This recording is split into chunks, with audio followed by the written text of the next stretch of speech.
They say a man doesn't know what he has until it's gone, but that's a comfortable lie we tell ourselves to justify stupidity.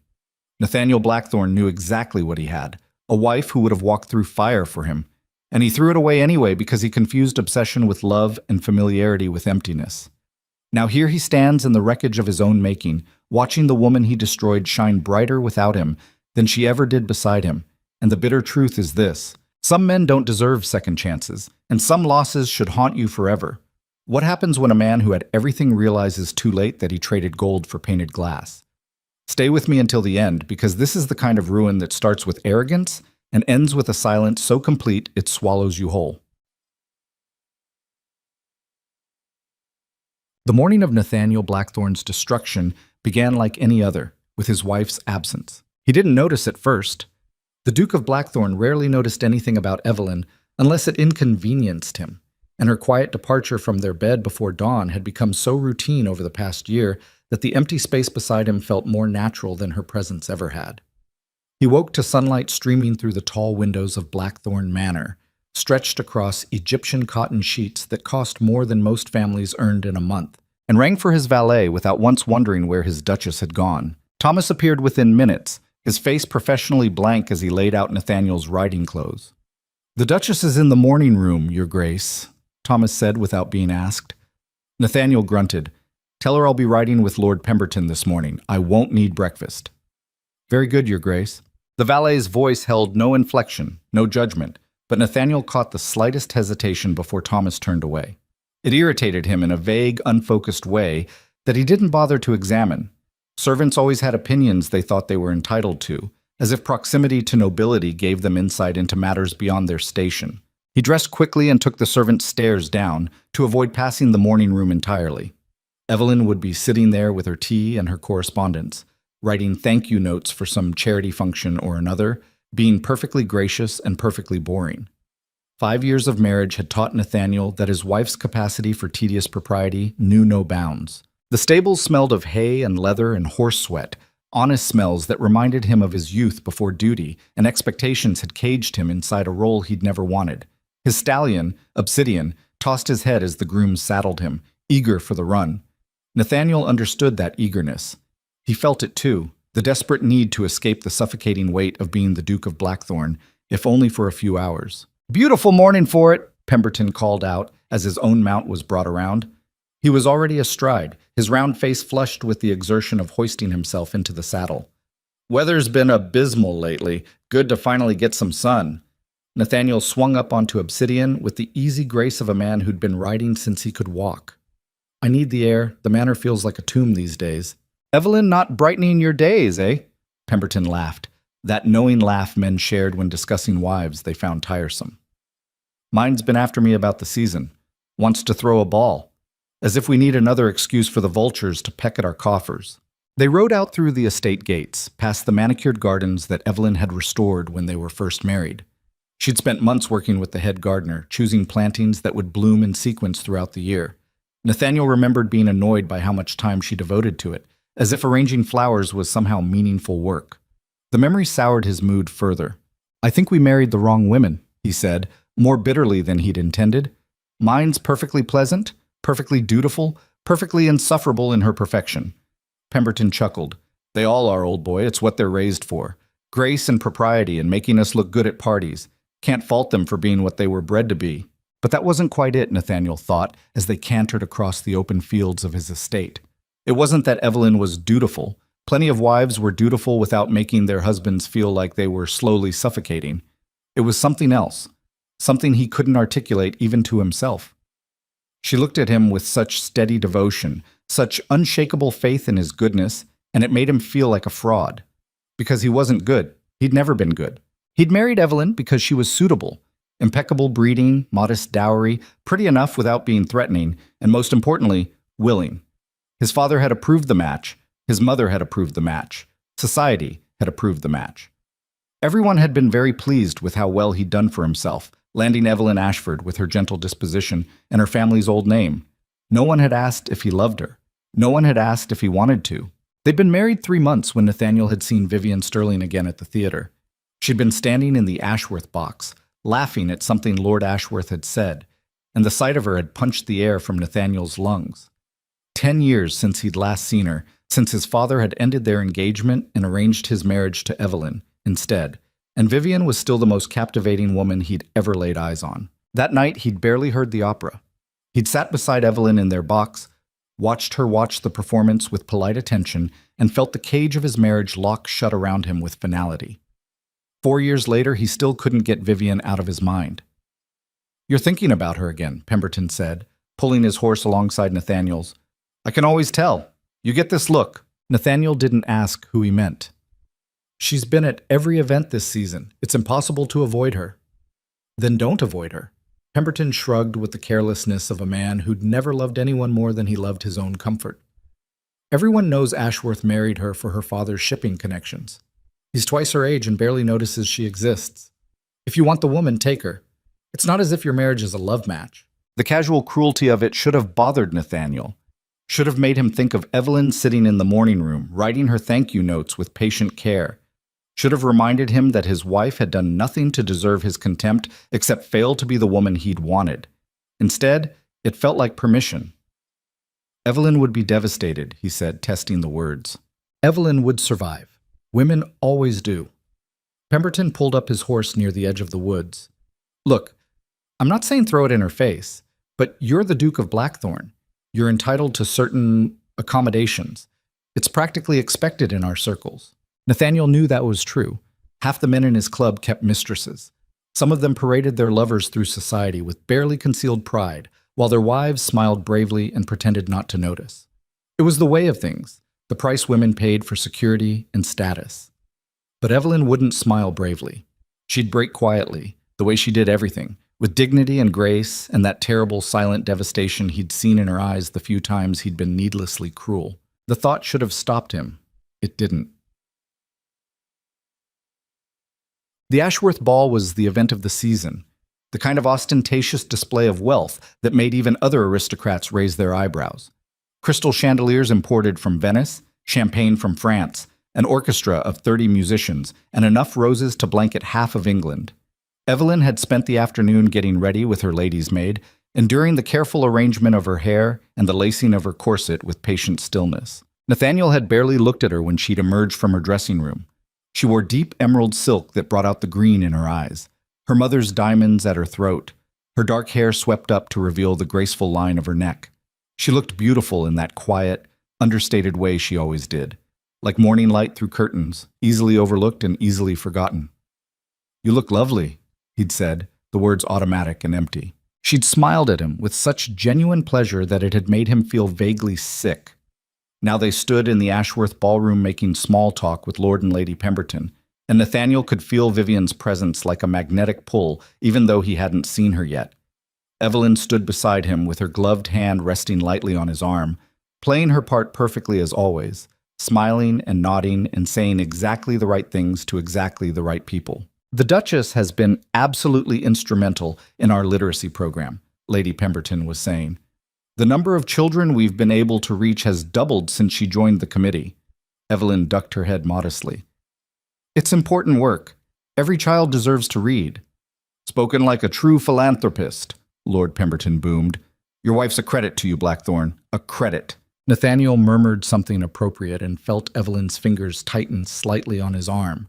A small gesture of affection, of connection, of the quiet intimacy she still tried to maintain between them despite his coldness. He wanted to shake her off. Then he saw Vivian across the ballroom, and everything else ceased to exist. She wore crimson. Of course she did. Vivian had always loved making an entrance, and she moved through the crowd like a flame, drawing every eye, commanding attention without effort. Her hair was piled high in an elaborate style that showed off the rubies at her ears and throat.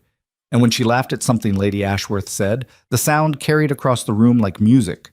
"Excuse me," Nathaniel said abruptly. "I need to speak with Ashworth about a business matter." Evelyn's hand fell away from his arm. "Of course." He didn't look back at her as he crossed the ballroom, didn't see the way her smile faltered, didn't notice Lady Pemberton's pitying glance or the whispers that started rippling through the crowd as people marked his trajectory toward Lady Ashworth with knowing looks. Vivian saw him coming. Her eyes met his across the distance, and something electric passed between them. Recognition, memory, all the passion they'd shared before his father had ripped them apart. "Your Grace," she said when he reached her, her voice low and intimate despite the public setting. "What a delightful surprise." "Lady Ashworth." He bowed over her hand, holding it a fraction too long. "You're radiant tonight." "Am I?" She tilted her head, a small smile playing at her lips. "How kind of you to notice." The words were innocent enough for public consumption, but the heat beneath them was unmistakable. Lord Ashworth was deep in conversation with a group of men near the card room, oblivious to his wife's flirtation.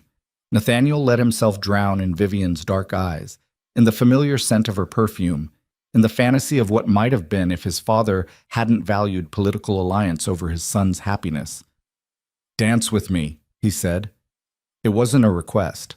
"I'd be delighted," Vivian replied, taking his offered arm. They swept onto the dance floor together, and Nathaniel forgot to care that half the ballroom was watching them with sharp interest.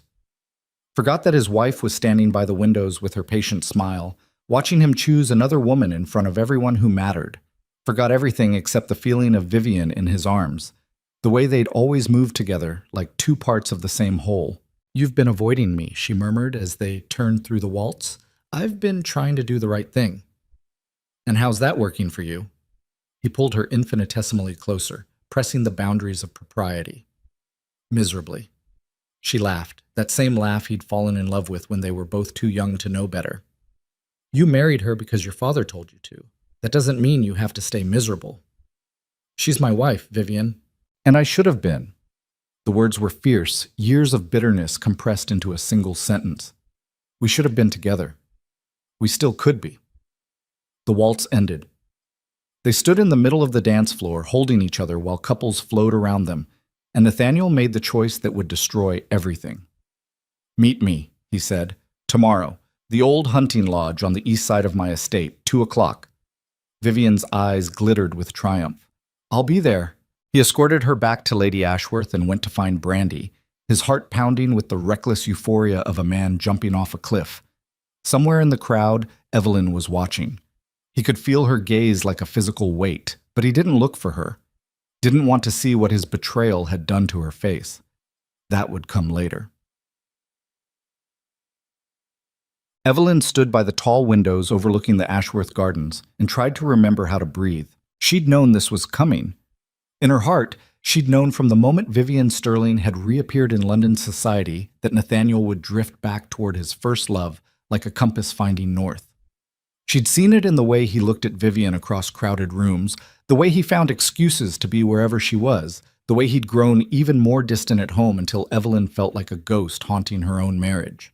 But knowing and seeing were different things. Watching her husband dance with another woman, watching him look at Vivian the way he'd never once looked at her, watching him choose public humiliation over even the pretense of loyalty, that was a different kind of pain. The kind that hollowed you out from the inside until you were nothing but a shell in an emerald dress, smiling politely while your world collapsed. "My dear," Lady Pemberton said softly, appearing at Evelyn's elbow. "Perhaps you'd like some air. The gardens are lovely." It was kindly meant, a graceful exit from her own humiliation. Evelyn wanted to take it, wanted to flee into the darkness and let the tears fall where no one could see them. But she was the Duchess of Blackthorn, and duchesses didn't run. "I'm quite all right, thank you," she said, her voice steady despite the screaming inside her chest. "The ballroom is rather warm tonight, though, isn't it?" "Stifling," Lady Pemberton agreed, playing along with the fiction that heat was the problem. Men never notice these things, too busy with their brandy and their cards. And their mistresses, Evelyn thought. Too busy with women who laughed like music and wore crimson dresses and made them forget they had wives waiting at home. She stayed another 2 hours because leaving early would have been an admission of defeat. She danced with Lord Pemberton and Lord Ashworth and half a dozen other men who asked out of pity or politeness. She made conversation about the weather and the season and the Queen's latest fashion choices. She played her part with the same grace she brought to everything, and if her smiles felt like lies painted on her face, well, no one seemed to notice. Nathaniel never came back to her side. She watched him from across the ballroom, laughing with Lord Ashworth's set, drinking too much, carefully not looking in her direction. The cut was deliberate, the message clear. She was an embarrassment, an inconvenience, a wife he'd been saddled with against his will. She'd known that too. Had known it from the first night of their marriage when he'd come to her bed out of duty and left the moment it was done. Had known it through 5 years of careful distance, of polite coldness, of the 1,000 small ways he'd made it clear she was tolerated but not wanted. But tonight felt different. Tonight felt final. The carriage ride home was silent. Nathaniel sat across from her with his eyes closed, probably drunk, probably thinking about Vivian. Evelyn looked out the window at London passing by in shadows and lamplight and wondered when she'd become so pathetic. When had she accepted this half-life of patient devotion to a man who'd never wanted her? When had she convinced herself that loving him enough might eventually make him love her back? What a stupid, childish hope that had been. They arrived at Blackthorn Manor past midnight. Nathaniel climbed out of the carriage without offering her his hand, without waiting to walk her inside, disappearing into the house like she didn't exist. Evelyn followed more slowly, her legs aching from standing in heeled slippers for hours, her head pounding from the effort of not crying. Her lady's maid was waiting in her chambers, ready to help her undress. Evelyn stood still as the emerald dress was unlaced and lifted away, as the diamonds were removed and returned to their case, as the careful arrangement of her hair was unpinned and brushed out. She looked at herself in the mirror and saw a stranger, a woman who'd spent 5 years trying to be perfect for a man who didn't care. "Will you need anything else, Your Grace?" the maid asked. "No, thank you. You may go." Alone, finally, Evelyn sat at her dressing table in her nightgown and let herself feel it. The humiliation, the rejection, the bone-deep exhaustion of loving someone who couldn't love you back. Tears came then, silent and hot, tracking down her face while she stared at her reflection. She'd been 18 when she married Nathaniel, fresh from her debut season, thrilled that the handsome Duke of Blackthorn had chosen her out of all the eligible girls. She'd believed in fairy tales then, believed that marriage was the beginning of a grand romance, that she just needed to be good enough, dutiful enough, loving enough, and her husband would eventually see her worth. 5 years had taught her better. She wasn't sure how long she sat there, crying for the death of dreams she should have abandoned years ago. Long enough for the house to fall silent, long enough for the moon to track across her windows, long enough to feel the last fragments of hope crumble into dust inside her chest. A knock at her door made her straighten, hastily wiping her face. "Come in." It was Nathaniel. He stood in the doorway in his shirt sleeves, his cravat undone, swaying slightly. Definitely drunk then. His eyes were glassy and unfocused, and when he looked at her, she wasn't sure he actually saw her. "I need to tell you something," he said. Evelyn's heart clenched. This was it. This was the moment he'd ask for a divorce, or a formal separation, or permission to openly keep Vivian as his mistress. She gripped the edge of her dressing table and waited for the final blow. "I'm going to the hunting lodge tomorrow. Don't wait dinner for me." That was it. That was all he'd come to say. He turned to leave. "Nathaniel," she heard herself say, "please don't do this." He paused, his back to her. "Don't do what?"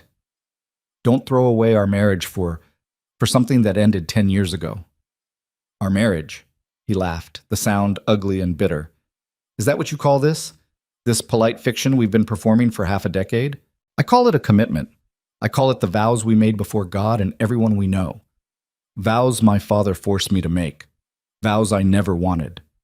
He turned to face her then, and the casual cruelty in his eyes was worse than hatred. At least hatred was a kind of passion. This was just emptiness. "You want honesty, Evelyn? Here it is. I don't love you. I have never loved you. You were the suitable choice, the safe choice, the choice that pleased everyone except me." The words hit like physical blows, each one calculated to wound. Evelyn felt something crack inside her chest, something that had been holding her together through sheer force of will. "I've been a good wife to you," she said quietly. "I've done everything you asked, been everything you needed." That's the problem. He walked toward her and she could smell the brandy on his breath. "You're so damned perfect at being what I need that you've never once been what I want. You're a duchess. You're a charitable saint. You're a flawless ornament I can trot out at parties to prove what a respectable man I am. But you're not her." Vivian. Always Vivian. "She doesn't love you," Evelyn said. "She loves your title, your money, the scandal of taking you from your wife." "And what do you love? The prestige of being a duchess? The security of my name?" "I love you." The words came out broken, pathetic. "I have loved you from the day we met. I've loved you through every cold word, every dismissal, every night you've chosen anywhere but our bed. I've loved you even though you've never given me a single reason to." For a moment, something flickered across his face. Guilt maybe, or pity, or the distant echo of a conscience he'd been steadily drowning in brandy and resentment. But it passed quickly, replaced by the same cold indifference. "Then you're a fool," he said, "because I can't give you what you want. I can't manufacture feelings that don't exist, and I'm tired of pretending."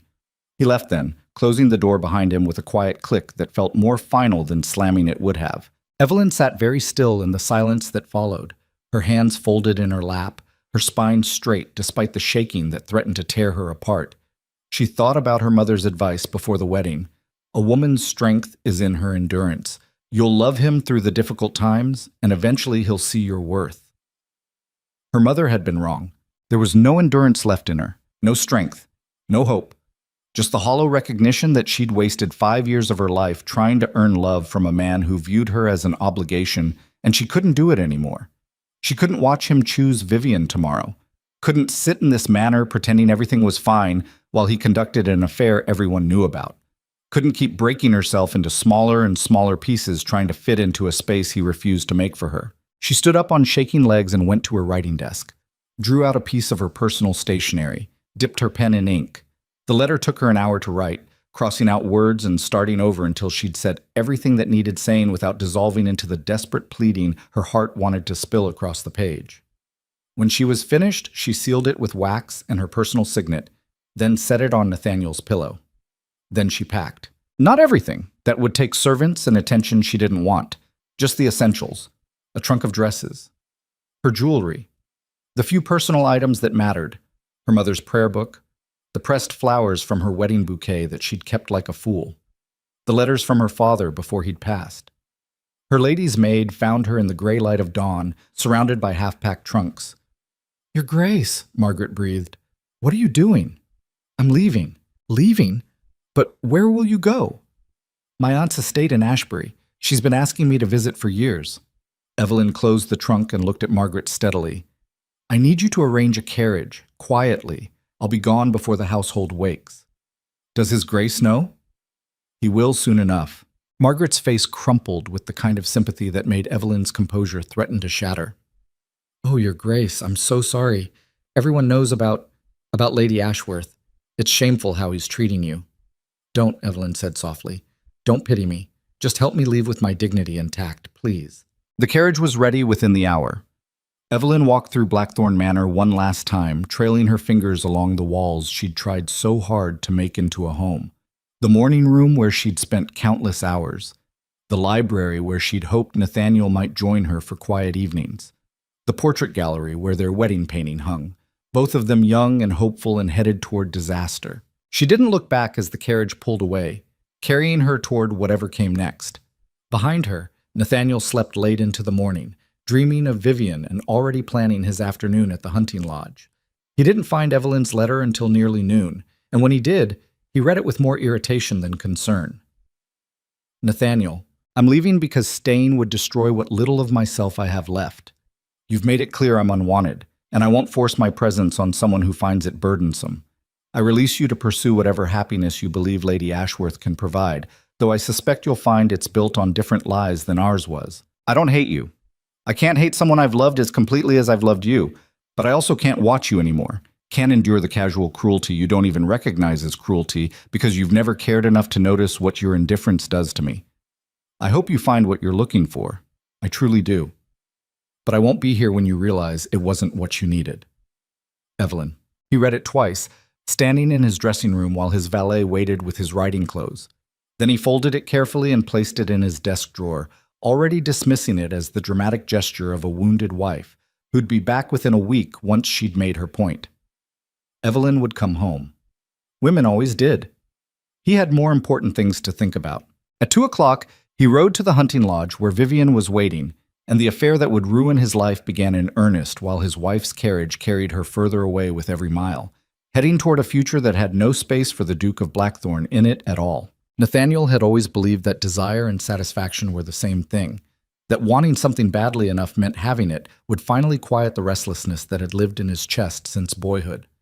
He was wrong about that, the way he'd been wrong about everything else that mattered, but he wouldn't understand that for months yet, Not until the hunting lodge afternoons with Vivian had rotted from passion into routine. Not until the rumors had spread so thick through London that even he couldn't ignore them. Not until he stood in the ruins of his own making and realized too late that some hungers don't get fed, they just grow sharper. The first month after Evelyn left was the easiest because Nathaniel barely noticed she was gone. He woke in empty beds and ate solitary breakfasts and spent his afternoons at the lodge with Vivian, drowning in the kind of reckless physical intensity he'd convinced himself was love.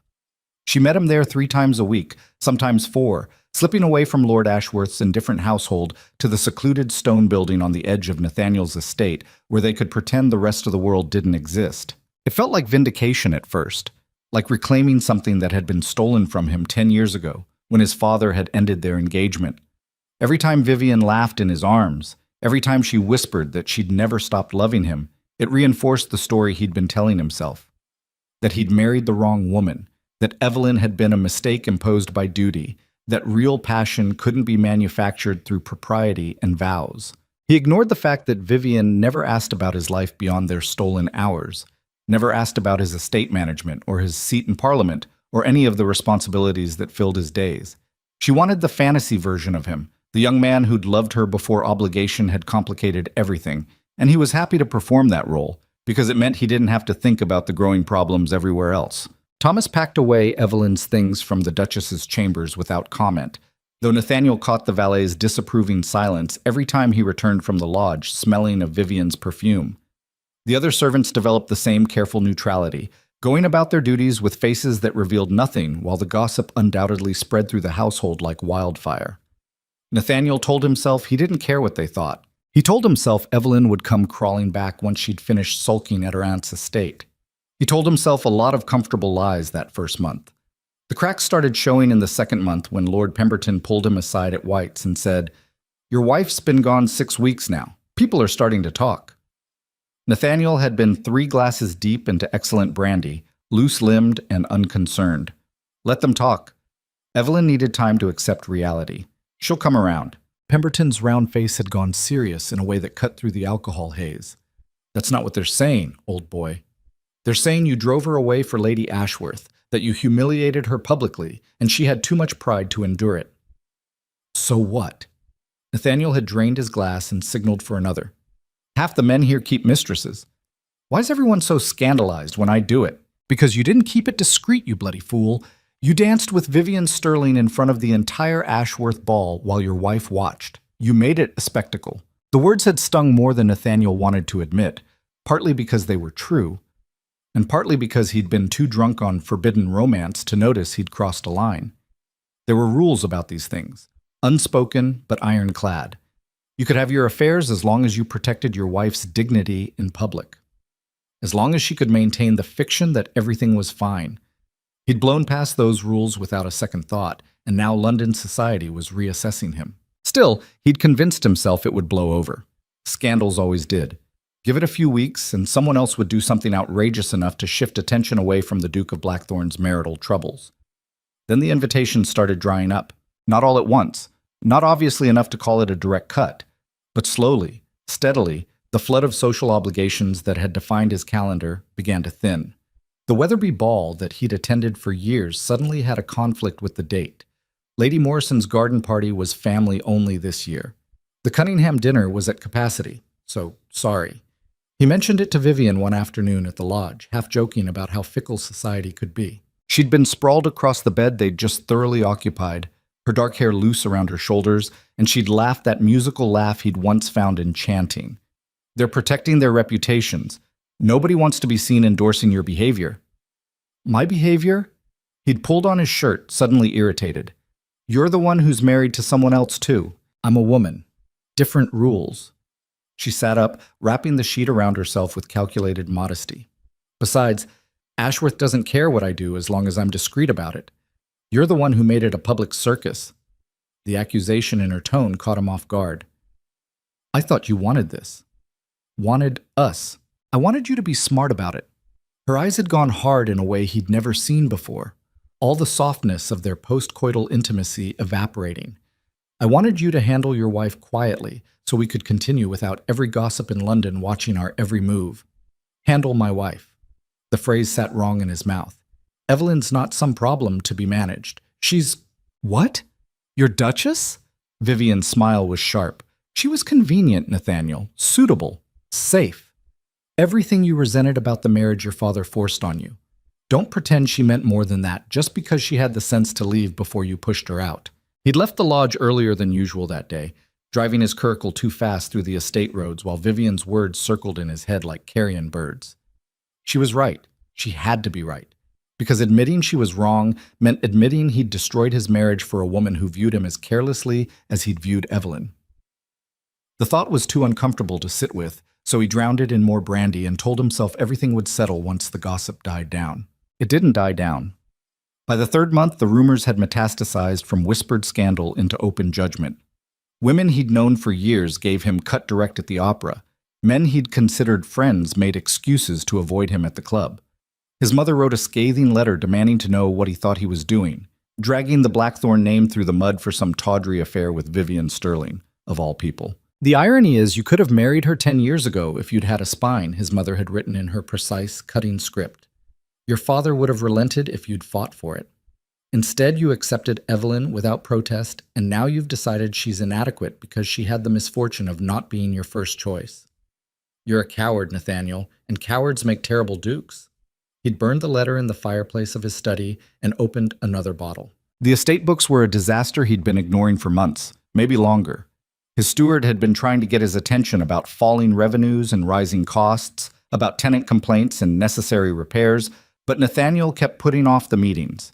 There would be time to deal with business matters later, after the social situation stabilized, after Evelyn came home and gave him the cover of respectability again. Except Evelyn didn't come home. Her aunt's estate in Ashbury was apparently quite comfortable, according to the few reports that filtered back through mutual acquaintances. The Duchess of Blackthorn was staying indefinitely. She seemed in good spirits. She'd joined the local parish charity work and was making quite an impression on the community. The information came third-hand and sparse, but each tidbit felt like a small rejection. She was building a life without him. Not dramatically, not with any grand gestures of independence, but quietly, the way she did everything. Just erasing him from her daily existence as if 5 years of marriage could be discarded without difficulty. It should have relieved him, should have made the affair with Vivian simpler, cleaner, free of guilt. Instead, it gnawed at him. He started drinking earlier in the day, started missing parliamentary sessions he'd never have skipped before, started showing up at the lodge disheveled and smelling of yesterday's brandy, desperate for Vivian to look at him the way she had in the beginning, like he was everything she'd ever wanted. But the way she looked at him was changing too. You need to pull yourself together, she said one afternoon in late summer when he'd arrived 2 hours late and halfway to drunk. This isn't attractive, Nathaniel. I'm having a difficult time. His words slurred slightly. Society's being brutal. Because you're making it easy for them. She was already dressing, buttoning her gown with brisk efficiency. You're the Duke of Blackthorn. Act like it. Get your wife back. Make a public reconciliation. Restore your reputation. Then we can continue more carefully. He stared at her, trying to process what she'd just said. You want me to reconcile with Evelyn? I want you to stop being pathetic. Vivian turned to face him, and her expression held none of the tenderness he'd convinced himself she felt. You're losing everything. Your standing, your influence, your self-respect. I didn't risk my own reputation for a man who can't hold himself together under a little social pressure. This isn't a little pressure, Vivian. I'm being ostracized. Then fix it. She picked up her cloak. Grovel to your wife if you have to. Make it look good for society. But stop wallowing like this. It's beneath you. She left him sitting on the edge of the bed in his unbuttoned shirt, staring at the closed door and trying to understand when exactly the passionate reunion of star-crossed lovers had curdled into this transactional coldness. The realization that Vivian had never loved him, had only loved what he represented, the status and security and scandalous excitement of stealing a duke from his duchess, should have devastated him. Instead, it just made him angrier, at himself mostly, for being stupid enough to believe her performance, for throwing away a wife who'd actually cared about him in pursuit of a fantasy he'd built in his own head, for proving his mother right about being a coward, but also at Evelyn, which made even less sense but felt easier than the alternative. This was her fault somehow. If she'd been different, more exciting, less perfectly dutiful, he wouldn't have needed to look elsewhere. If she'd fought for him instead of leaving with that quiet dignity, maybe he'd have realized what he was losing. If she'd just come back and fixed the mess her absence had created, he could stop feeling like he was drowning in consequences he didn't fully understand. He started writing her letters. The first one was defensive, barely coherent, written at 2 in the morning after a dinner at Pemberton's where he'd been seated at the far end of the table like a social pariah. Evelyn, your prolonged absence is causing significant damage to both our reputations. Whatever grievances you have with me, surely we can discuss them like reasonable adults. I expect you home by the end of the month. Nathaniel. She didn't respond.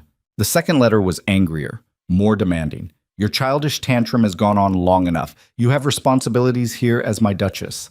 I will not be held hostage to your wounded pride. Return immediately or I'll be forced to take more serious measures. Still nothing. The third letter he wrote drunk and never should have sent, but Thomas found it on his desk and posted it anyway. I don't understand what you want from me. I never promised you love. You knew what this marriage was when you agreed to it. You want me to grovel? Fine. I'm sorry I hurt you. I'm sorry I wasn't the husband you fantasized about. But you're punishing me for being honest about my limitations, and that's not fair. Please come home. We can work this out. That one got a response, but not from Evelyn. Her aunt, Lady Ashbury, sent a tersely worded note through her solicitor informing the Duke of Blackthorn that Her Grace the Duchess preferred not to receive any further correspondence at this time, and that any necessary communications regarding the marriage should be directed through appropriate legal channels. Legal channels. The words hit like cold water. She was talking to solicitors, building walls, making this permanent in ways that went beyond hurt feelings and temporary separation. Nathaniel had always assumed she'd forgive him eventually because that's what wives did. They endured. They forgave. They came back. Evelyn apparently had different plans. He confronted Pemberton about it over cards at White's, his hands shaking slightly as he dealt. What the hell am I supposed to do? She won't talk to me, won't read my letters. She's got her bloody aunt running interference like I'm some kind of threat. Pemberton studied his cards with the careful neutrality of a man trying to avoid giving offense. Maybe she needs more time. It's been 4 months, and how long did you flaunt Vivian Sterling before she left? I wasn't flaunting anything, Nathaniel snapped. I was trying to find some happiness in a marriage that never should have happened, then let her go. Pemberton met his eyes across the table. If the marriage was such a mistake, let Evelyn have her freedom. You've got what you wanted, Vivian, or whatever's left of that affair. Let your wife have peace. The suggestion made Nathaniel's chest tighten with something that felt dangerously close to panic. I can't just let her go. She's my wife. She belongs to Blackthorn. Belongs? Pemberton's expression soured. You're talking about a woman like she's property, Blackthorn. That's the kind of thinking that got you into this mess. She made vows.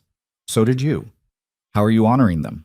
Nathaniel threw down his cards and left the club, rage and shame churning in his gut in equal measure. Everyone had opinions suddenly. Everyone wanted to tell him what he'd done wrong, how he should fix it, why he was the villain in a story that was far more complicated than they understood. None of them had lived his life. None of them had been forced into a marriage they didn't want. None of them understood what it felt like to wake up every day next to someone you'd chosen out of duty instead of desire and feel the weight of that compromise crushing you slowly. He went to the lodge looking for Vivian, needing her to remind him why he'd made the choices he'd made, why destroying his marriage had been worth it. She wasn't there. He waited for 2 hours, drinking the brandy he kept stocked in the lodge and watching the sun sink through the windows. She didn't come, didn't send word, just abandoned him to his spiral without explanation. When he finally staggered back to Blackthorn Manor past dark, Thomas was waiting in the entrance hall with a silver tray. Letter for you, Your Grace. From Lady Ashworth. Nathaniel's hands fumbled with the seal, hope and dread fighting in his chest. The note was brief. Nathaniel, I think it's best we end this arrangement. You've become too dependent, and I have no interest in managing your emotional state. It was exciting for a while, but you're not the man I thought you were.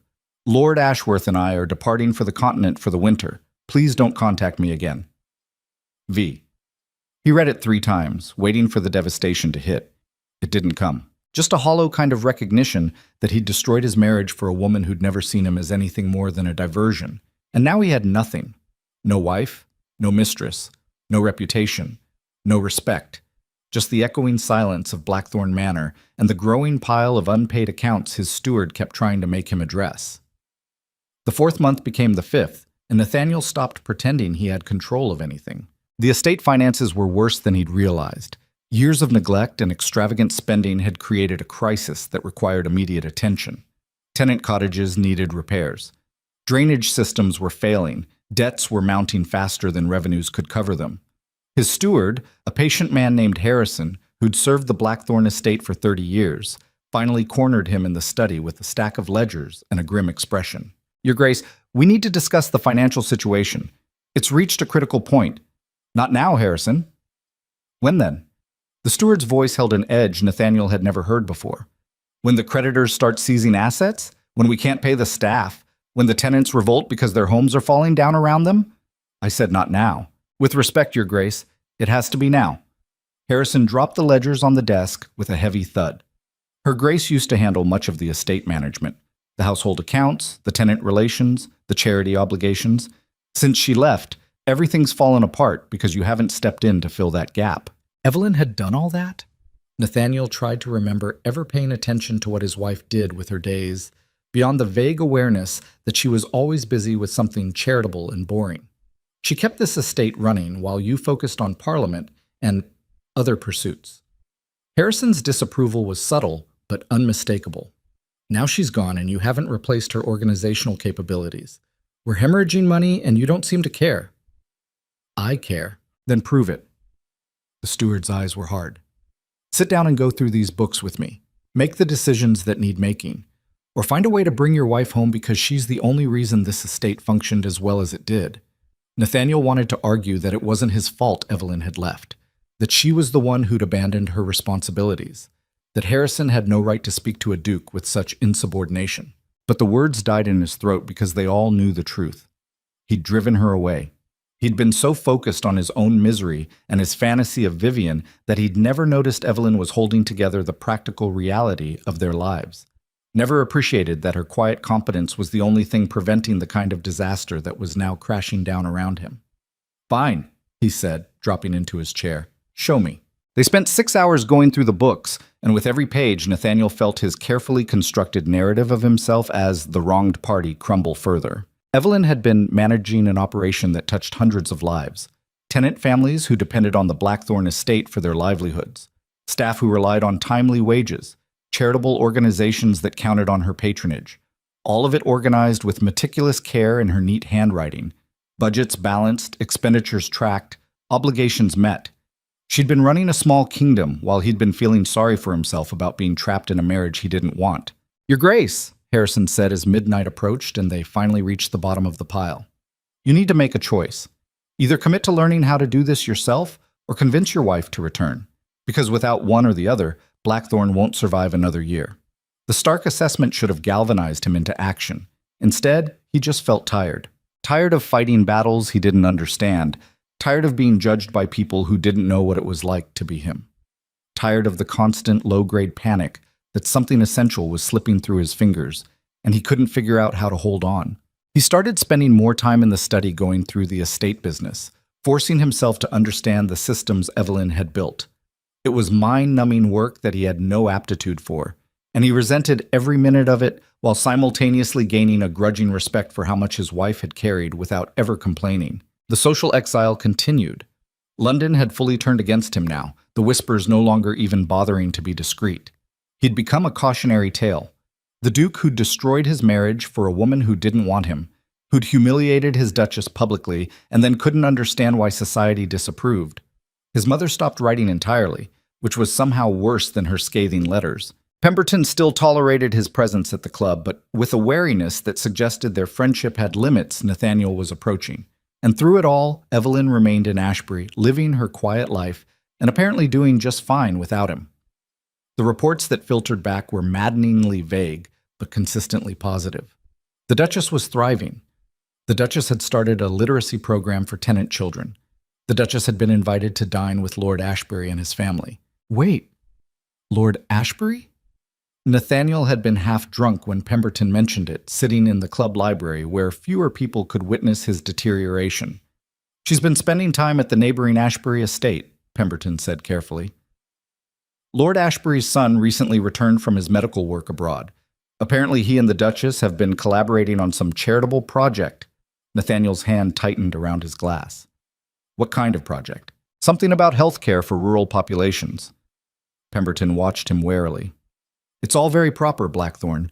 Don't go imagining scandals where there aren't any. But the seed was planted. The idea that Evelyn might be moving on, might be building a life that included other men, even in a professional capacity, ignited something primitive in Nathaniel's chest.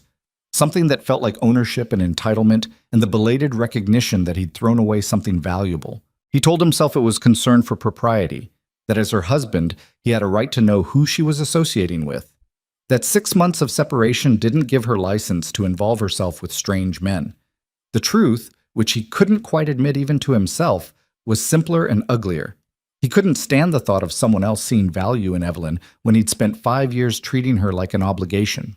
He wrote another letter, this one supposedly about estate business, but really just an excuse to remind her she was still his wife. Evelyn, the estate requires your attention to several administrative matters. Your prolonged absence has created complications that cannot be resolved without your input on household management. I suggest we schedule a meeting at Blackthorn Manor to discuss these issues. Nathaniel. The response came a week later, and it wasn't from Evelyn. It was from a solicitor in London, a Mr. Whitfield, whose firm specialized in aristocratic domestic disputes. The letter was professionally courteous and absolutely devastating. Your Grace, I write on behalf of Her Grace the Duchess of Blackthorn regarding your recent correspondence.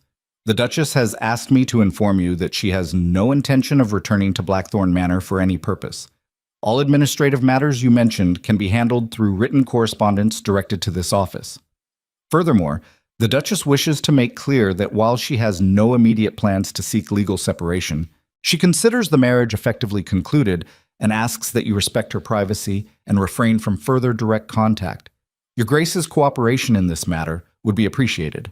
The words hit like a physical blow. She'd hired a solicitor. She was building formal barriers between them. She was treating their marriage like a business arrangement that had reached the end of its useful term. And the worst part, the part that made Nathaniel's hand shake as he read the letter a second time, was that she wasn't being vindictive about it, wasn't demanding anything, wasn't punishing him beyond the simple act of removal. She was just done with him. Done with trying. Done with the patient devotion he'd taken for granted and then trampled when it became inconvenient. He crumpled the letter and threw it across the study, then immediately retrieved it and smoothed it out again because it was evidence, proof that he'd actually managed to push away the one person who genuinely cared about him.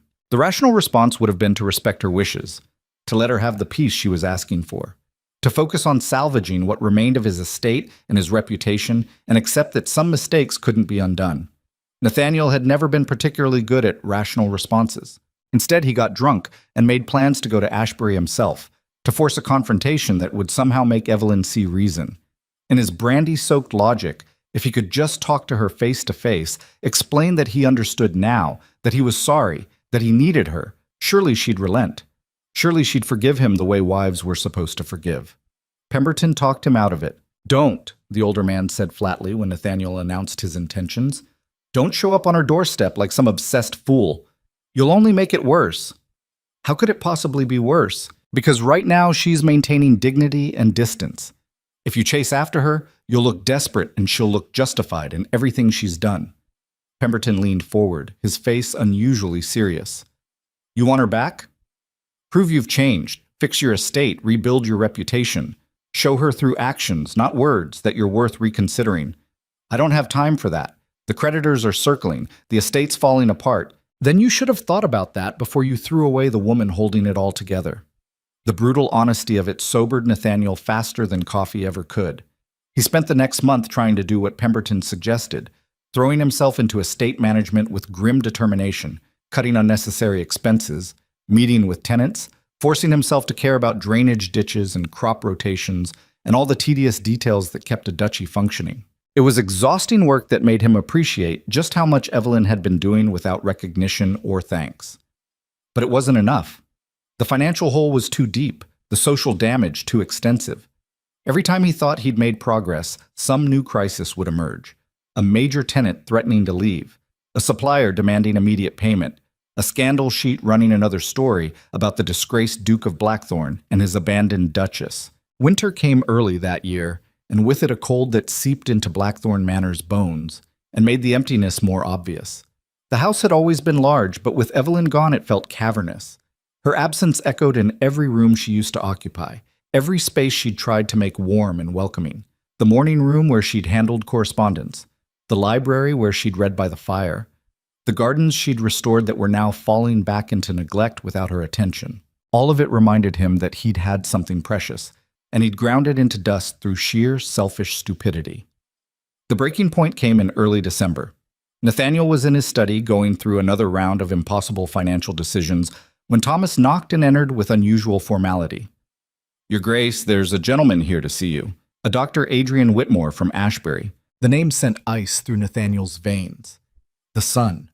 Lord Ashbury's son. The one who'd been collaborating with Evelyn on charitable work. "Send him in." Dr. Whitmore was everything Nathaniel wasn't, confident without arrogance, dressed well but not ostentatiously, with the kind of steady competence that came from actually helping people instead of just commanding them. He was perhaps a few years older than Nathaniel, with gray at his temples and the weathered look of someone who'd seen real hardship. "Your Grace," Whitmore said with a polite nod. "Thank you for seeing me. I didn't have much choice." Nathaniel didn't offer him a seat. "What do you want?" "I wanted to discuss the Duchess." Whitmore's directness was almost refreshing. "I've been working with her on several charitable initiatives in Ashbury, and I believe you should know that she's planning to expand those projects significantly. Why would I care about her charity work? Because it's going to require substantial financial commitment. Resources she'll be drawing from Blackthorn Holdings." Whitmore's eyes were sharp. "I thought you should be aware before she formally requests the funds through her solicitor." The audacity of it struck Nathaniel speechless for a moment. "She's planning to spend my money?" "Her money, technically. The Duchess's portion is outlined in your marriage settlement."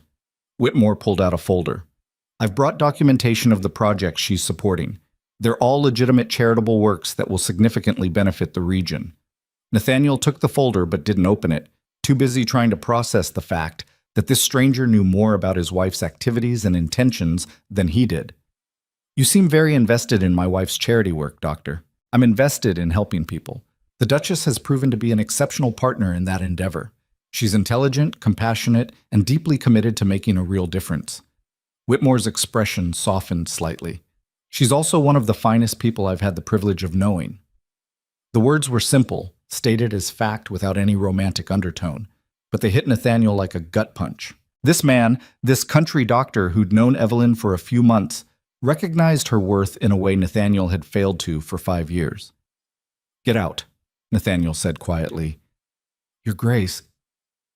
"Get out of my house." Whitmore studied him for a long moment with something that might have been pity, then nodded and turned to leave. He paused at the door. "For what it's worth, Your Grace, the Duchess never speaks ill of you. She's remarkably kind when discussing your marriage, far kinder than most people would be in her position. You might want to consider what kind of person treats someone who hurt them with such grace." Then he was gone, leaving Nathaniel alone with the folder and the crushing realization that he'd lost more than he'd ever understood. He opened the folder with shaking hands. Inside were detailed plans for a literacy program, a healthcare initiative, and a women's refuge, all ambitious, all carefully budgeted, all bearing Evelyn's meticulous organizational touch. At the bottom was a note in her handwriting, clearly meant for Whitmore, but somehow even more devastating for not being addressed to Nathaniel. "Adrian, thank you for believing in this work. For the first time in years, I feel like what I do matters. Like I matter. That's a gift I didn't know I needed." Nathaniel read it 3 times, each word carving deeper into the hollow space in his chest where certainty used to live. She'd found purpose without him. She'd found people who valued her. She'd found a life where she mattered, and none of it had anything to do with being the Duchess of Blackthorn. And he had no idea how to compete with that, because he'd never given her any of those things himself. He sat in his study as darkness fell, the folder open in front of him, and finally understood what he'd done. He hadn't just lost a wife. He'd lost the only person who'd ever looked at him and seen someone worth loving, and he'd thrown that away for a fantasy that had evaporated the moment it became real. The question now was whether there was any way to fix it, or if some damage went too deep to ever be repaired. Power is a strange thing. You never realize how much of it depends on other people's willingness to pretend you have it until they stop pretending. Nathaniel had spent his entire life believing his title was armor, that being the Duke of Blackthorn meant something immutable and permanent. But titles are just words people agree to respect, and respect can evaporate faster than morning dew when you give them reasons to withdraw it. He was about to learn that lesson in the cruelest way possible, standing in a ballroom watching his wife shine beside another man while everything he'd taken for granted crumbled to dust around him. And the worst part wasn't the public humiliation, it was the private recognition that he'd engineered his own destruction so thoroughly that even he couldn't find a way to blame anyone else. The invitation to the winter gala arrived in mid-January, delivered by royal messenger with all the pomp that suggested refusing wasn't an option. Nathaniel stared at the heavy cardstock with its gold embossing and felt his stomach drop. He hadn't been invited to a major social event in months, not since society had collectively decided he was persona non grata for the Vivian affair and the abandonment of his duchess. The fact that this invitation came directly from the palace meant someone with real power wanted him there. The question was why. Thomas helped him dress for the event with the same professional efficiency he'd always shown, but Nathaniel caught the valet's concerned glances in the mirror as he struggled with his cravat for the third time.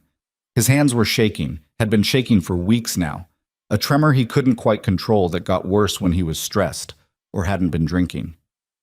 "You look well, Your Grace," Thomas lied smoothly. Nathaniel barked out a bitter laugh. "I look like hell, and we both know it." He did look like hell. The past 7 months had carved lines into his face that made him look a decade older. His clothes hung looser than they should because he kept forgetting to eat. His eyes had the hollow quality of someone who wasn't sleeping enough, wasn't sleeping well, was spending too many nights staring at the ceiling wondering how everything had gone so catastrophically wrong. The palace ballroom was already packed when Nathaniel arrived, glittering with the cream of London society in their finest clothes and their sharpest judgment. He felt the shift in atmosphere the moment he entered, conversations pausing mid-sentence, heads turning, whispers rippling through the crowd like wind through wheat. The disgraced Duke had arrived. He kept his spine straight and his expression neutral, playing the role he'd been trained for since birth, even though every instinct screamed at him to turn around and flee. Pemberton caught his eye from across the room and gave him a slight nod, not quite approval but at least acknowledgement. It was more support than Nathaniel had expected. "Your Grace," a voice said behind him, "how unexpected to see you here." Nathaniel turned to find Lord Ashworth, Vivian's husband, regarding him with the cold amusement of a man who'd won a battle without ever having to fight it. Ashworth was in his 60s, silver-haired and distinguished, with the kind of wealth that made titles almost irrelevant. "Lord Ashworth." Nathaniel forced civility into his tone. "I could say the same about you. I heard you'd gone to the continent for the winter. Plans change." Ashworth's smile didn't reach his eyes. "My wife and I decided London offered better entertainment this season. Though I suppose you wouldn't know much about my wife's whereabouts these days, would you?" The barb landed exactly as intended. Nathaniel felt his jaw tighten but kept his voice level. "I'm sure Lady Ashworth is well." "Oh, she's excellent. Currently in Paris with her mother, spending quite a lot of money." Ashworth sipped his champagne with deliberate slowness. "But then, that's what mistresses do when they've outlived their usefulness.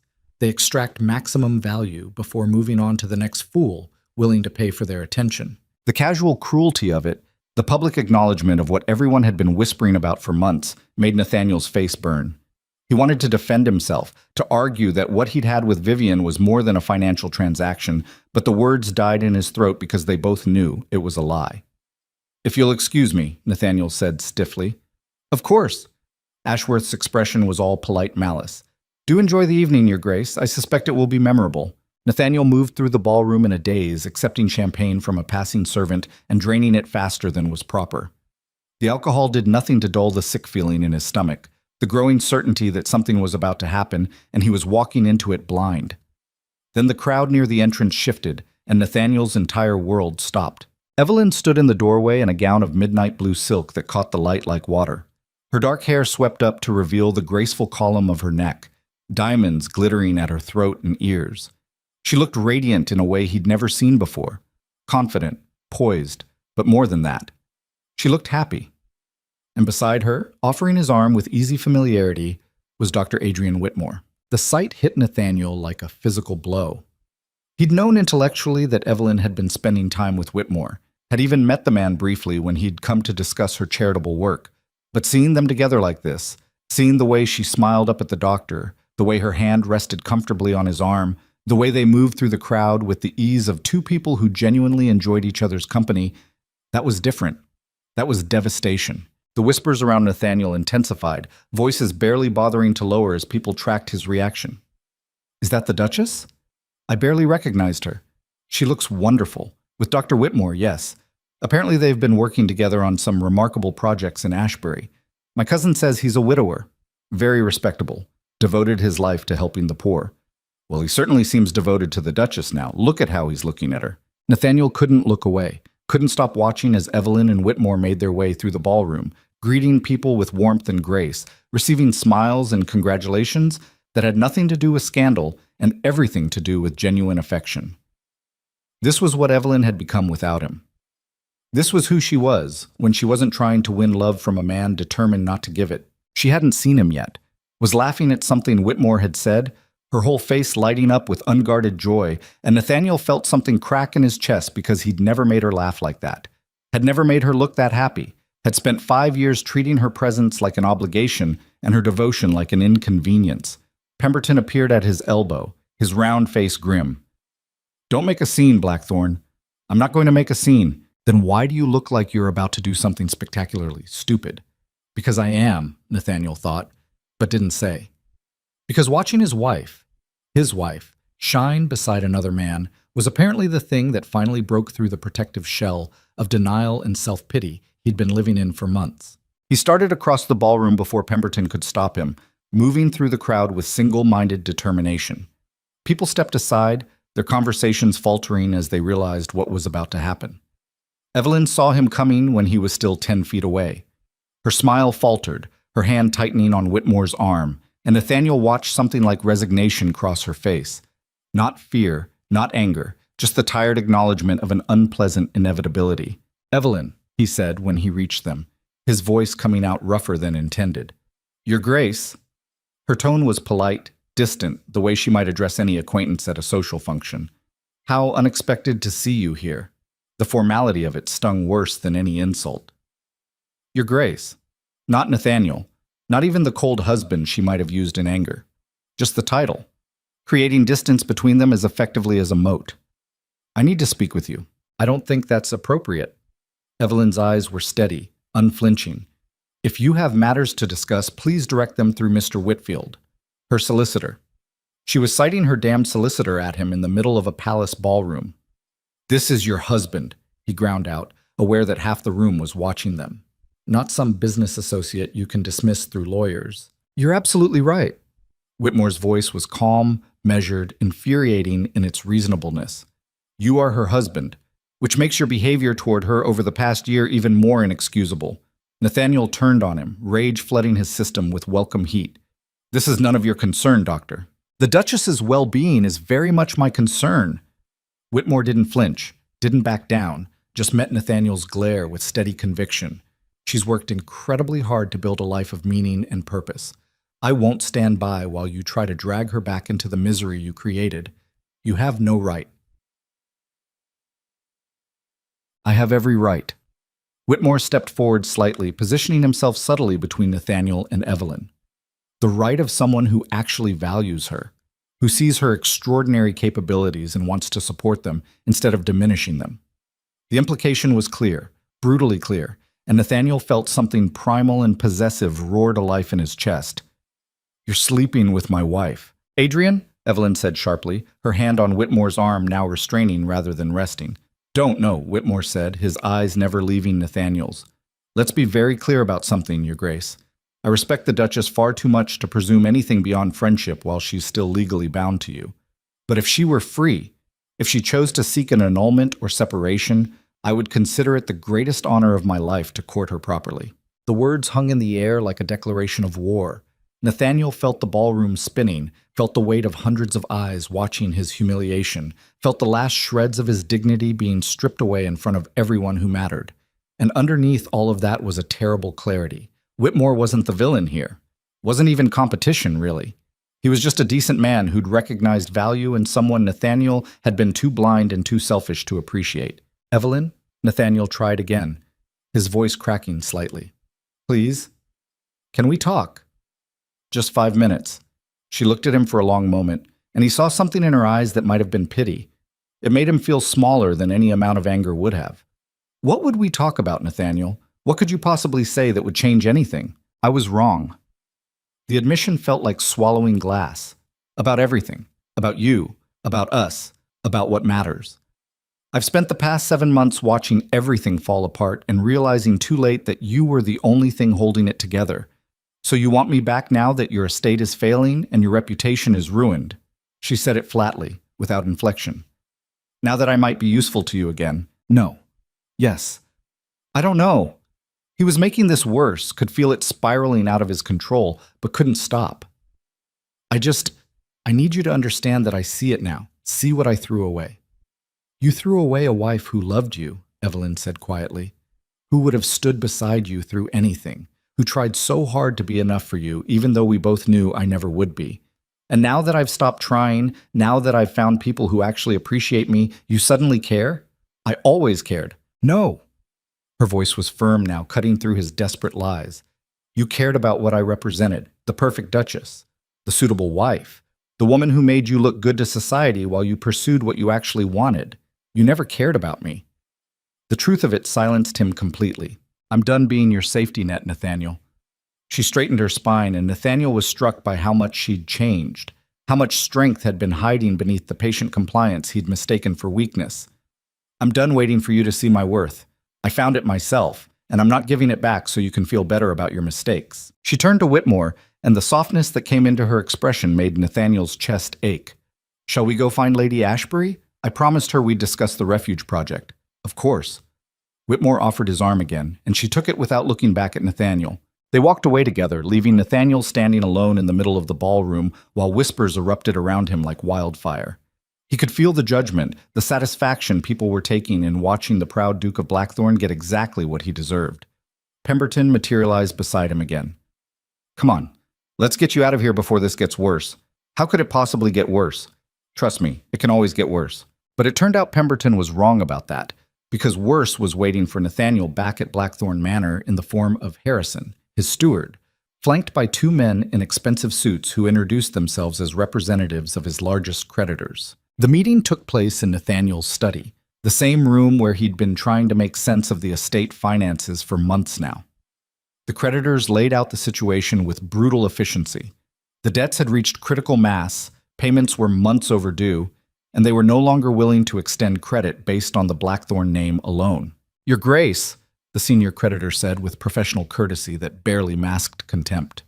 We require immediate settlement of the outstanding amounts, or we'll be forced to pursue legal remedies.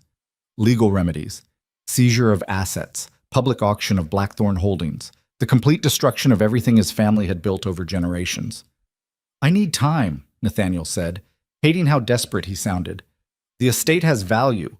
I just need to liquidate some properties. Time is what you've had for the past year while you were otherwise occupied. The creditor's expression was implacable. Time has run out, Your Grace. What are my options? Realistically, sell the estate. Auction the contents. Use the proceeds to settle debts and hope there's something left over. The man pulled out a stack of documents. Alternatively, you could seek financial rescue from family connections. A wealthy marriage, perhaps, though given your current circumstances, I'm not certain what prospects might be available. The implication was clear. He'd destroyed his reputation so thoroughly that no respectable family would tie themselves to the Blackthorn name now. His only value had been his title and his estate, and he was on the verge of losing both. I'll need to consult with my solicitors, Nathaniel said weakly. You have until the end of the month. After that, we file with the courts. They left him sitting in the wreckage of his study, surrounded by ledgers that testified to his complete failure at every level that mattered. He'd lost his wife, lost his mistress, lost his reputation and his standing, and now he was about to lose the physical embodiment of his heritage. The brandy was already open on his desk. He poured 3 fingers and drank it straight, welcoming the burn. Harrison cleared his throat. Your Grace, there might be one option we haven't explored. Nathaniel looked up, desperate for any lifeline. What? The Duchess's dowry funds. When she married, her family settled a significant amount in trust. Technically, those funds could be accessed with her permission for estate emergencies. The suggestion made Nathaniel's stomach turn.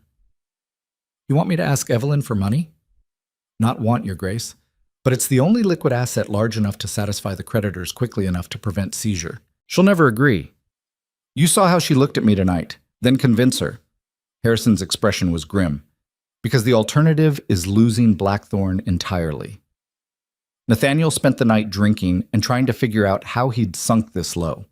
How the powerful Duke of Blackthorn had been reduced to begging his estranged wife for financial rescue after spending months treating her like an inconvenience he'd been right to discard. But when morning came and the hangover cleared enough for him to think, he realized he had no choice. He couldn't lose Blackthorn. Couldn't watch his family's legacy get auctioned off to satisfy debts he'd accumulated through negligence and distraction. Couldn't face his ancestors knowing he'd been the Duke who destroyed everything they'd built, even if it meant swallowing every bit of pride he had left. The letter to Evelyn took him 3 days to write, going through draft after draft until he'd found words that didn't sound quite as pathetic as he felt. Evelyn, I'm writing to request a meeting to discuss urgent financial matters regarding the estate. I know you have no reason to help me, but the situation has become dire enough that I'm asking anyway. If you have any remaining affection for Blackthorn Manor itself, for the history and the people who depend on it, please consider meeting with me. Nathaniel. The response came back within a week, but it wasn't from Evelyn. Mr. Whitfield, her solicitor, wrote with chilly professionalism that the Duchess was willing to meet regarding estate matters, but only with legal representation present at a neutral location with a clear agenda provided in advance. It was the most humiliating negotiation of Nathaniel's life. They met at Whitfield's offices in London, Evelyn sitting across a mahogany conference table flanked by her solicitor, while Nathaniel sat alone because he could barely afford his own legal counsel anymore. She looked composed and distant, like she was attending a business meeting rather than confronting her husband. Nathaniel laid out the financial situation as clearly as he could, watched her face remain neutral as he explained how the debts had mounted, how the creditors were threatening seizure, how her dowry funds might be the only thing preventing complete disaster. When he finished, silence hung heavy in the room. Finally, Evelyn spoke. You spent the first 5 years of our marriage ignoring me, and the last 7 months actively destroying everything I built. Now you want me to use my family's money to save you from the consequences of your own negligence? The bluntness of it made Nathaniel flinch. I'm not asking for myself, I'm asking for Blackthorn. For the tenants who'll lose their homes if the estate is seized, for the staff who've served our family for generations. Our family. She repeated the words with bitter emphasis. You mean your family? The family you made very clear I was never really part of. That's not… Yes, it is. She cut him off sharply. Don't rewrite history now that it suits you. You told me I was the suitable choice, the safe choice, the choice that pleased everyone except you. Those were your words, Nathaniel. He had no defense because she was right. Evelyn turned to her solicitor. Mr. Whitfield, what are the legal implications if I refuse? The estate would likely be seized and auctioned, Whitfield said calmly. The Duchess would lose her marital home, but wouldn't be personally liable for debts incurred by the Duke's mismanagement. Her dowry funds would remain protected. And if I agree to release the funds, you'd be voluntarily liquidating assets to satisfy debts you have no legal obligation to pay. I would strongly advise against it unless you receive substantial considerations in return. Evelyn looked at Nathaniel across the table, her green eyes measuring him with the same careful assessment she might give any business proposition. What are you offering in exchange? Nathaniel's throat was dry. What do you want? An annulment. She said it without hesitation, without emotion, like she'd been planning this moment for months. Full dissolution of the marriage. You publicly acknowledge that the union was a mistake from the beginning and release me with my reputation intact. The words hit him like a sledgehammer. You want to end the marriage.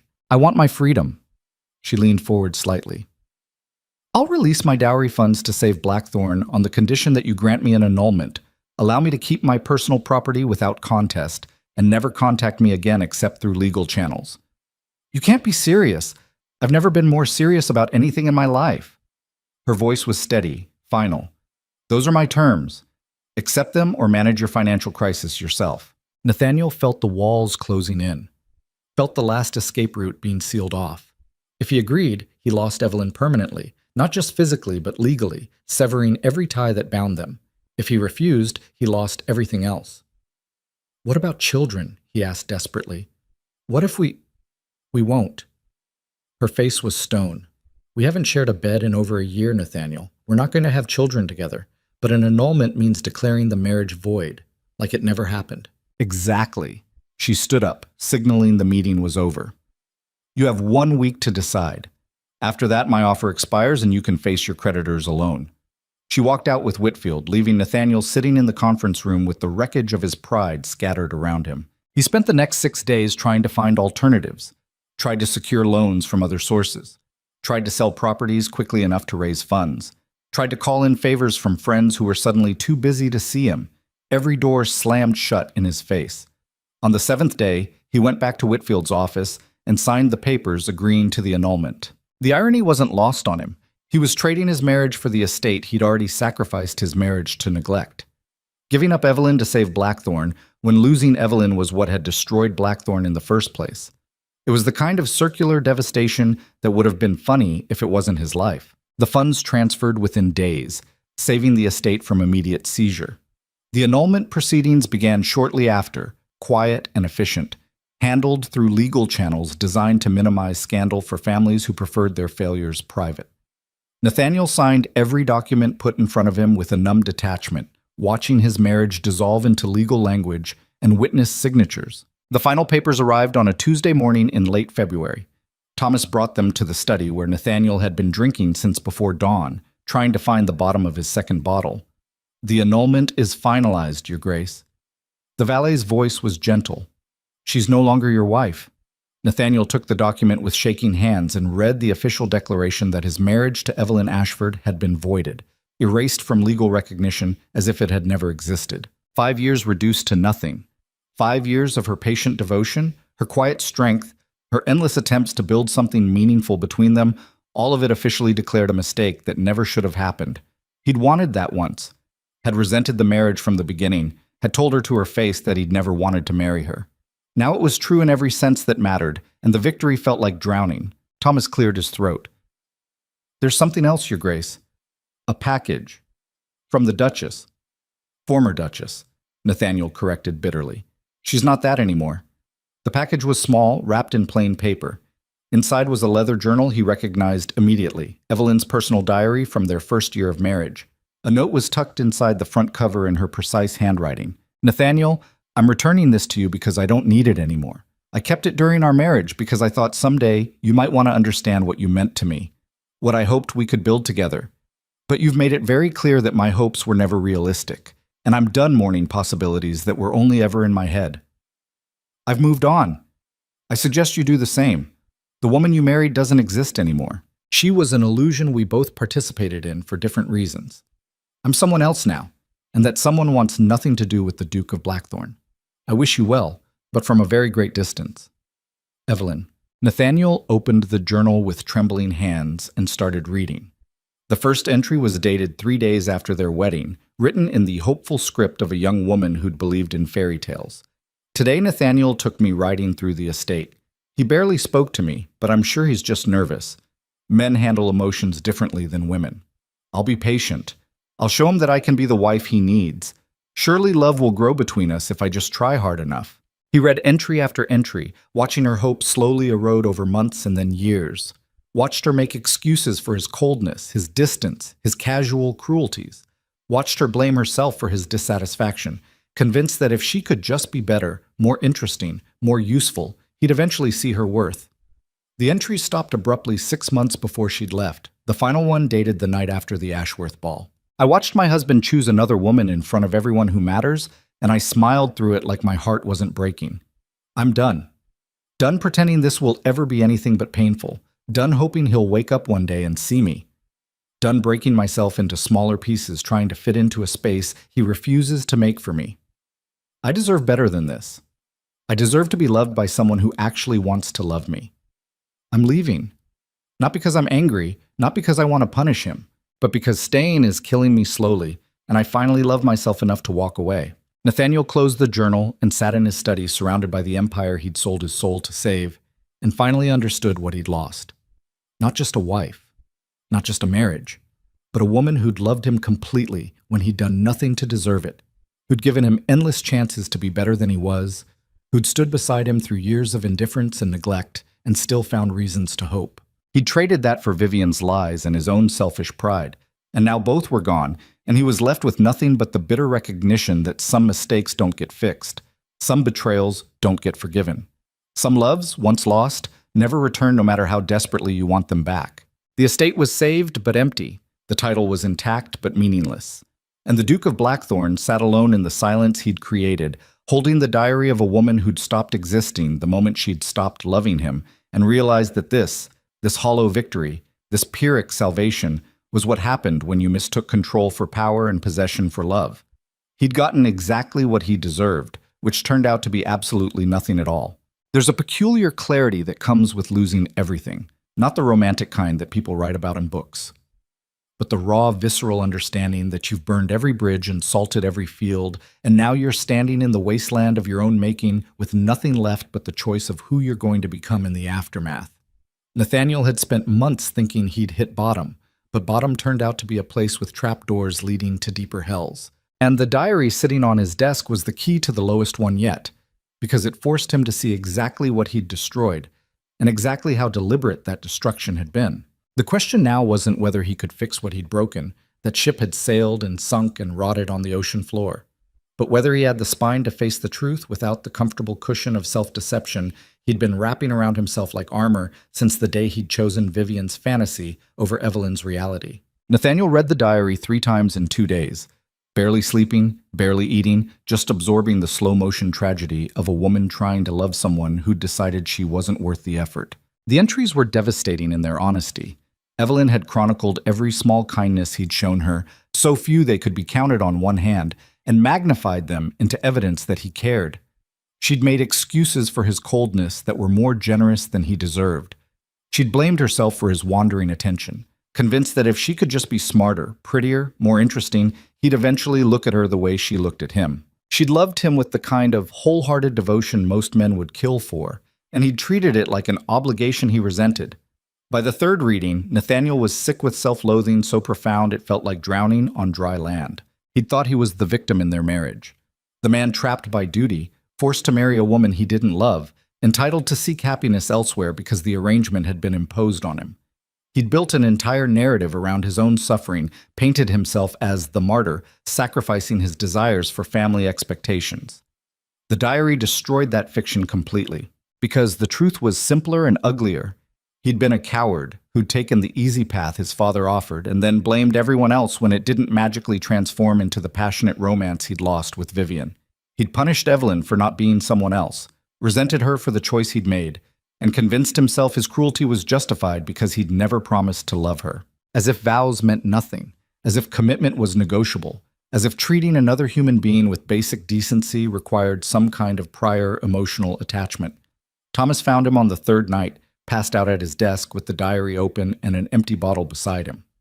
The valet had seen Nathaniel at his worst over the past months, but something about this scene seemed to genuinely worry him. "Your Grace, you need to eat something. Sleep in an actual bed." Nathaniel looked up with eyes that felt like sandpaper. "Did you know?" "Know what, Your Grace?" "That she loved me. That she tried so hard. Did everyone know except me?" Thomas's silence was answer enough. "Why didn't you say something?" Nathaniel's voice cracked. "Why didn't anyone tell me I was destroying someone who deserved better? With respect, Your Grace, it wasn't our place. And even if it had been, you wouldn't have listened." The valet's tone was gentle but unflinching. "You saw what you wanted to see. We all watched it happen, but you were the only one who could have changed it. The brutal honesty of it should have made Nathaniel angry. Instead, it just made him tired. He spent the next week in a fog, going through the motions of managing the estate that Evelyn's money had saved, hating every minute of it because the whole thing felt like a monument to his failure. The tenants whose homes he'd preserved, the staff whose wages he could still pay, the legacy he'd protected.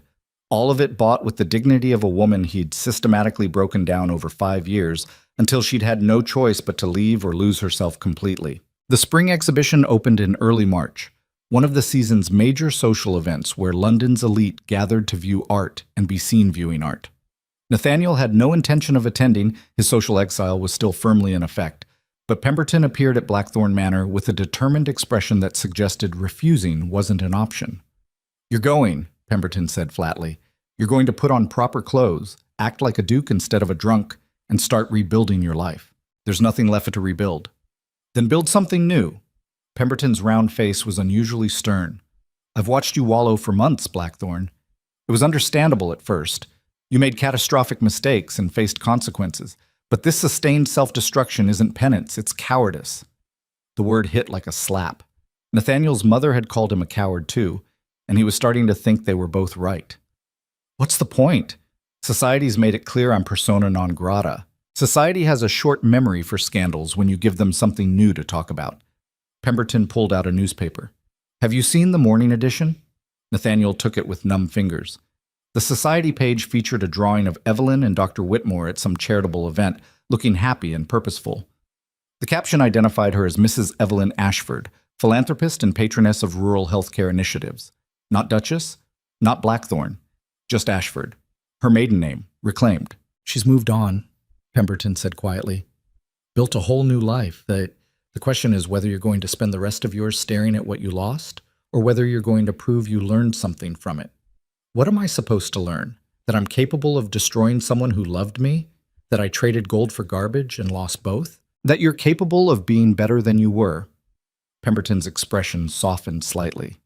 Look, I'm not saying you deserve forgiveness. You probably don't. But you deserve the chance to become someone who might eventually deserve it, even if it never comes.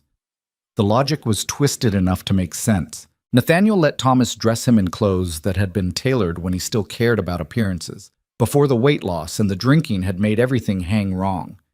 He looked like a scarecrow version of himself in the mirror, all sharp angles and hollow eyes, but at least he was upright. The exhibition was packed with everyone who mattered, and Nathaniel felt the familiar shift when he entered, conversations pausing, heads turning, whispers starting. But this time something was different. The judgment in the air felt less sharp, more curious, as if society was reassessing whether his punishment had gone on long enough. Pemberton stayed close, running interference with his usual social grace, making introductions that gave people permission to acknowledge Nathaniel without fully embracing him. It was exhausting work, performing normalcy when everything inside him felt shattered, but Nathaniel forced himself through it. Then he saw them across the gallery. Evelyn stood in front of a massive landscape painting, her head tilted slightly as she studied it, and beside her was Whitmore with his hand resting lightly on the small of her back. The gesture was casual, familiar, suggesting a level of comfort that went beyond professional collaboration. They looked like a couple, like two people who genuinely enjoyed being together. The sight should have devastated Nathaniel, should have triggered the same possessive rage he'd felt at the Winter Gala.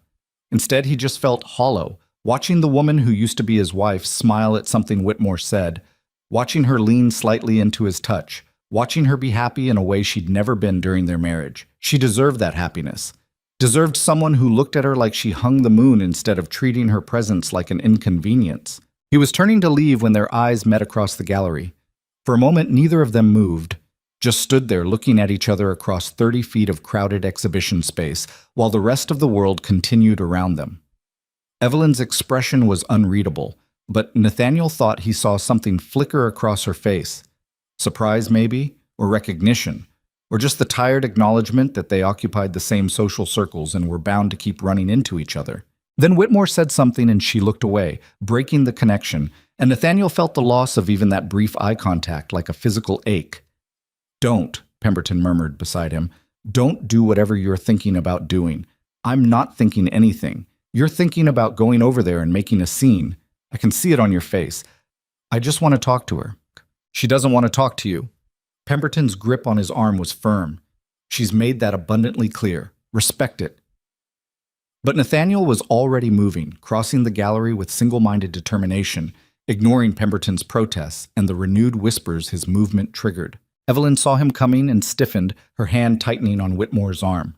The doctor turned and his expression went carefully neutral, positioning himself slightly between Nathaniel and Evelyn in a protective gesture that was probably unconscious. Your Grace, Whitmore said coolly. What a surprise. I need a word with Evelyn. Nathaniel's voice came out rougher than intended. Please, Mrs. Ashford has nothing to say to you.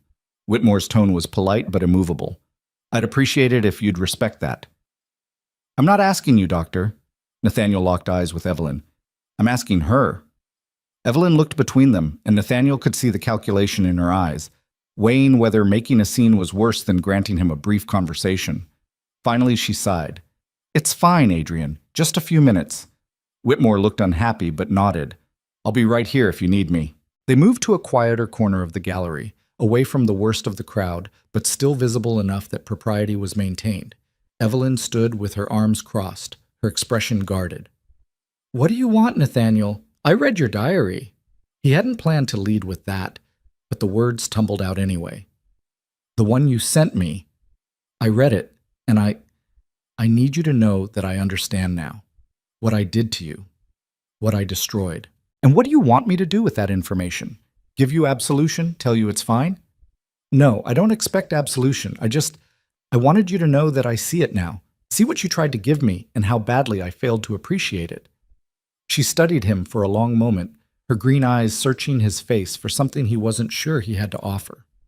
You look terrible. I feel terrible. I felt terrible for months. Good.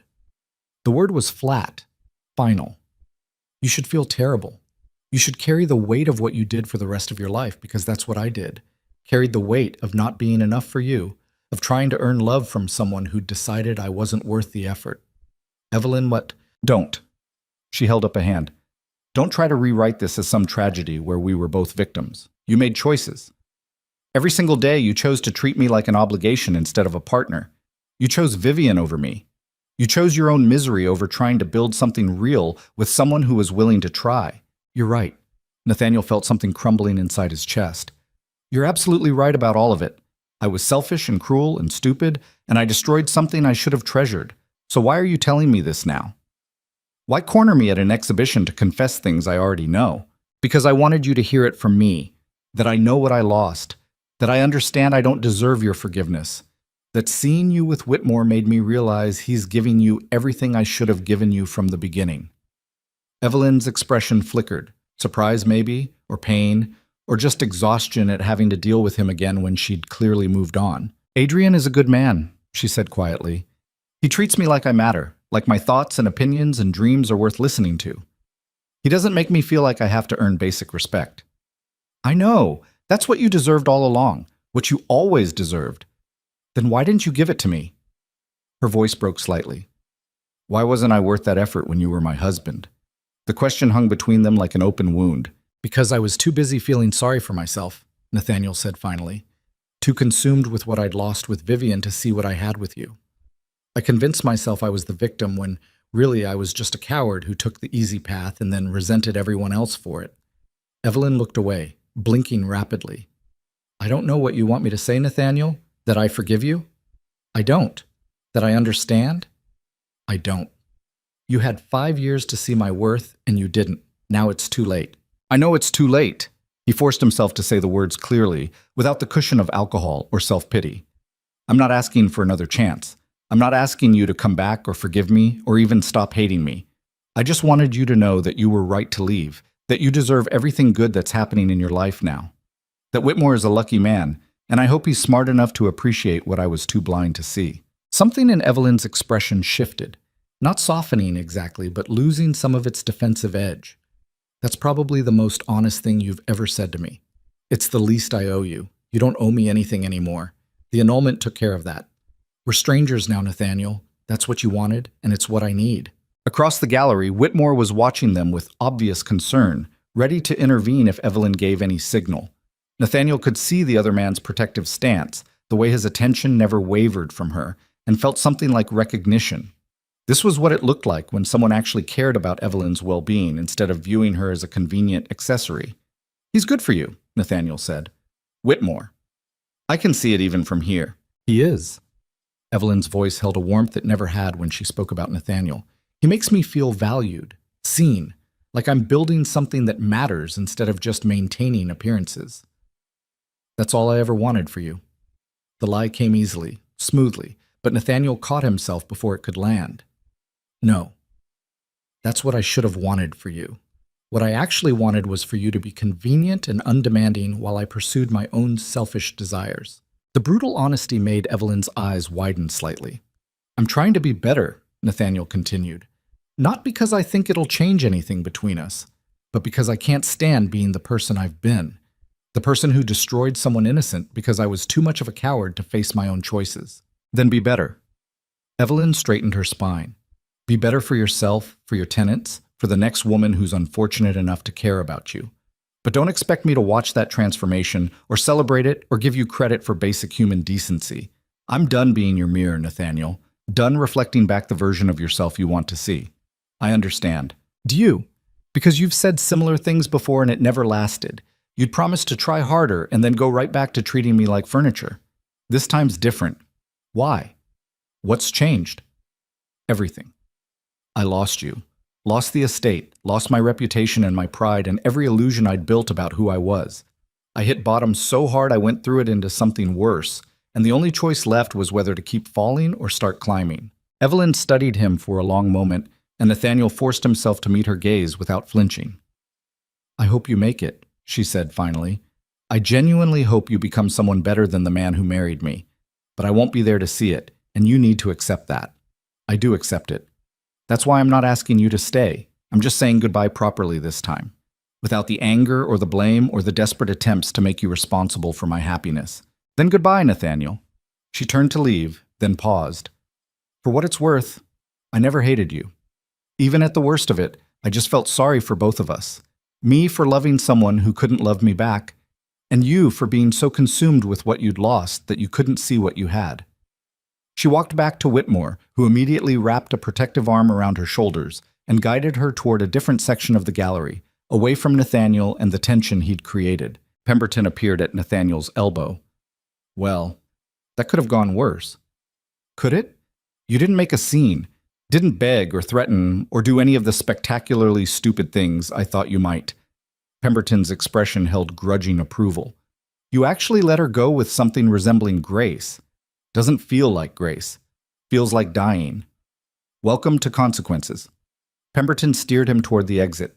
Now comes the hard part. Actually becoming the person you claimed you wanted to be.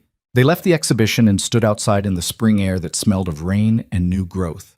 London stretched around them, indifferent to one man's personal devastation, continuing its endless cycle of scandal and gossip and casual cruelty. What now? Nathaniel asked. Now you go home. You run your estate properly. You treat your people with respect. You stop drinking yourself to death and start acting like the Duke you're supposed to be. Pemberton's tone was matter-of-fact, and maybe in a few years you'll look back and realize this was the best thing that ever happened to you. Losing the wife you didn't appreciate forced you to become someone who might eventually deserve love, even if it never comes from her. The suggestion felt impossible, ridiculous, so far beyond Nathaniel's current capability that it might as well have been on the moon. But the alternative was continuing to spiral, continuing to destroy himself drink by drink and bad decision by bad decision until there was nothing left worth saving. Fine, he said. I'll try. Don't try. Do. Trying is what you've been doing for months, trying to feel better, trying to fix things, trying to earn back what you lost. None of it worked because trying isn't the same as committing. Pemberton's eyes were hard. Commit to being better, all the way, every day. Or don't bother, because half measures will just lead you right back here. They parted ways on the street, Pemberton heading to his club, and Nathaniel back to Blackthorn Manor alone. The house was still empty when he arrived, still echoing with Evelyn's absence in every room she used to occupy. But instead of reaching for the brandy the way he had every night for months, Nathaniel went to his study and pulled out the estate ledgers. If he was going to commit to being better, it had to start with the work he'd been avoiding. The next weeks passed in a blur of grinding, unglamorous labor. Nathaniel threw himself into estate management with grim determination, learning systems Evelyn had built and trying to maintain them in her absence. He met with tenants, approved repairs, balanced accounts, handled the 1,000 small decisions that kept a duchy functioning. It was exhausting and boring, and he was terrible at most of it, but he kept showing up. Harrison the steward watched this transformation with obvious skepticism that slowly evolved into cautious approval. "You're actually doing it," Harrison said one afternoon after they'd spent 4 hours going through crop rotation plans. "Learning how to run this place properly. I should have learned years ago." Nathaniel rubbed his eyes tiredly. Evelyn understood all this. "Why didn't I ever ask her to teach me? Because you didn't think estate management was important until you were facing the consequences of your neglect." Harrison's tone held no judgment, just statement of fact. Most aristocrats don't learn these skills until crisis forces them to. That's a damning assessment of our entire class. It is. But you're learning now. That counts for something. Nathaniel wasn't sure it counted for anything beyond preventing another financial disaster, but he kept at it anyway. The social rehabilitation was slower. Society remembered his scandals, his public humiliation of Evelyn, his affair with Vivian. They were willing to tolerate his presence at events now that he'd stopped being actively destructive, but the warmth and automatic respect his title used to command were gone. He had to earn back every inch of standing he'd lost, and the currency was consistent, decent behavior over time. It was humbling in ways he couldn't have imagined a year ago. He started attending parliamentary sessions again, actually paying attention to the debates instead of showing up drunk and leaving early. Started voting on measures that would help tenant farmers and rural communities instead of just protecting aristocratic interests. Started using his position for something beyond personal advancement. People noticed. Not dramatically, not with any grand gestures of forgiveness, but slowly he felt the temperature around him shifting from hostile to neutral to occasionally almost warm. Then June arrived, and with it the announcement that sent London society into gleeful anticipation. Mrs. Evelyn Ashford and Dr. Adrian Whitmore were formally courting, with an engagement expected by summer's end. Nathaniel read the announcement in the morning paper and felt the news settle over him like lead weights. He'd known this was coming, had seen it in the way they looked at each other, the way Whitmore protected her, the way Evelyn smiled when she was with him. But knowing and seeing it printed in black and white were different things. She was moving on completely, building a new life with a man who deserved her, erasing the Blackthorn chapter of her history and replacing it with something better.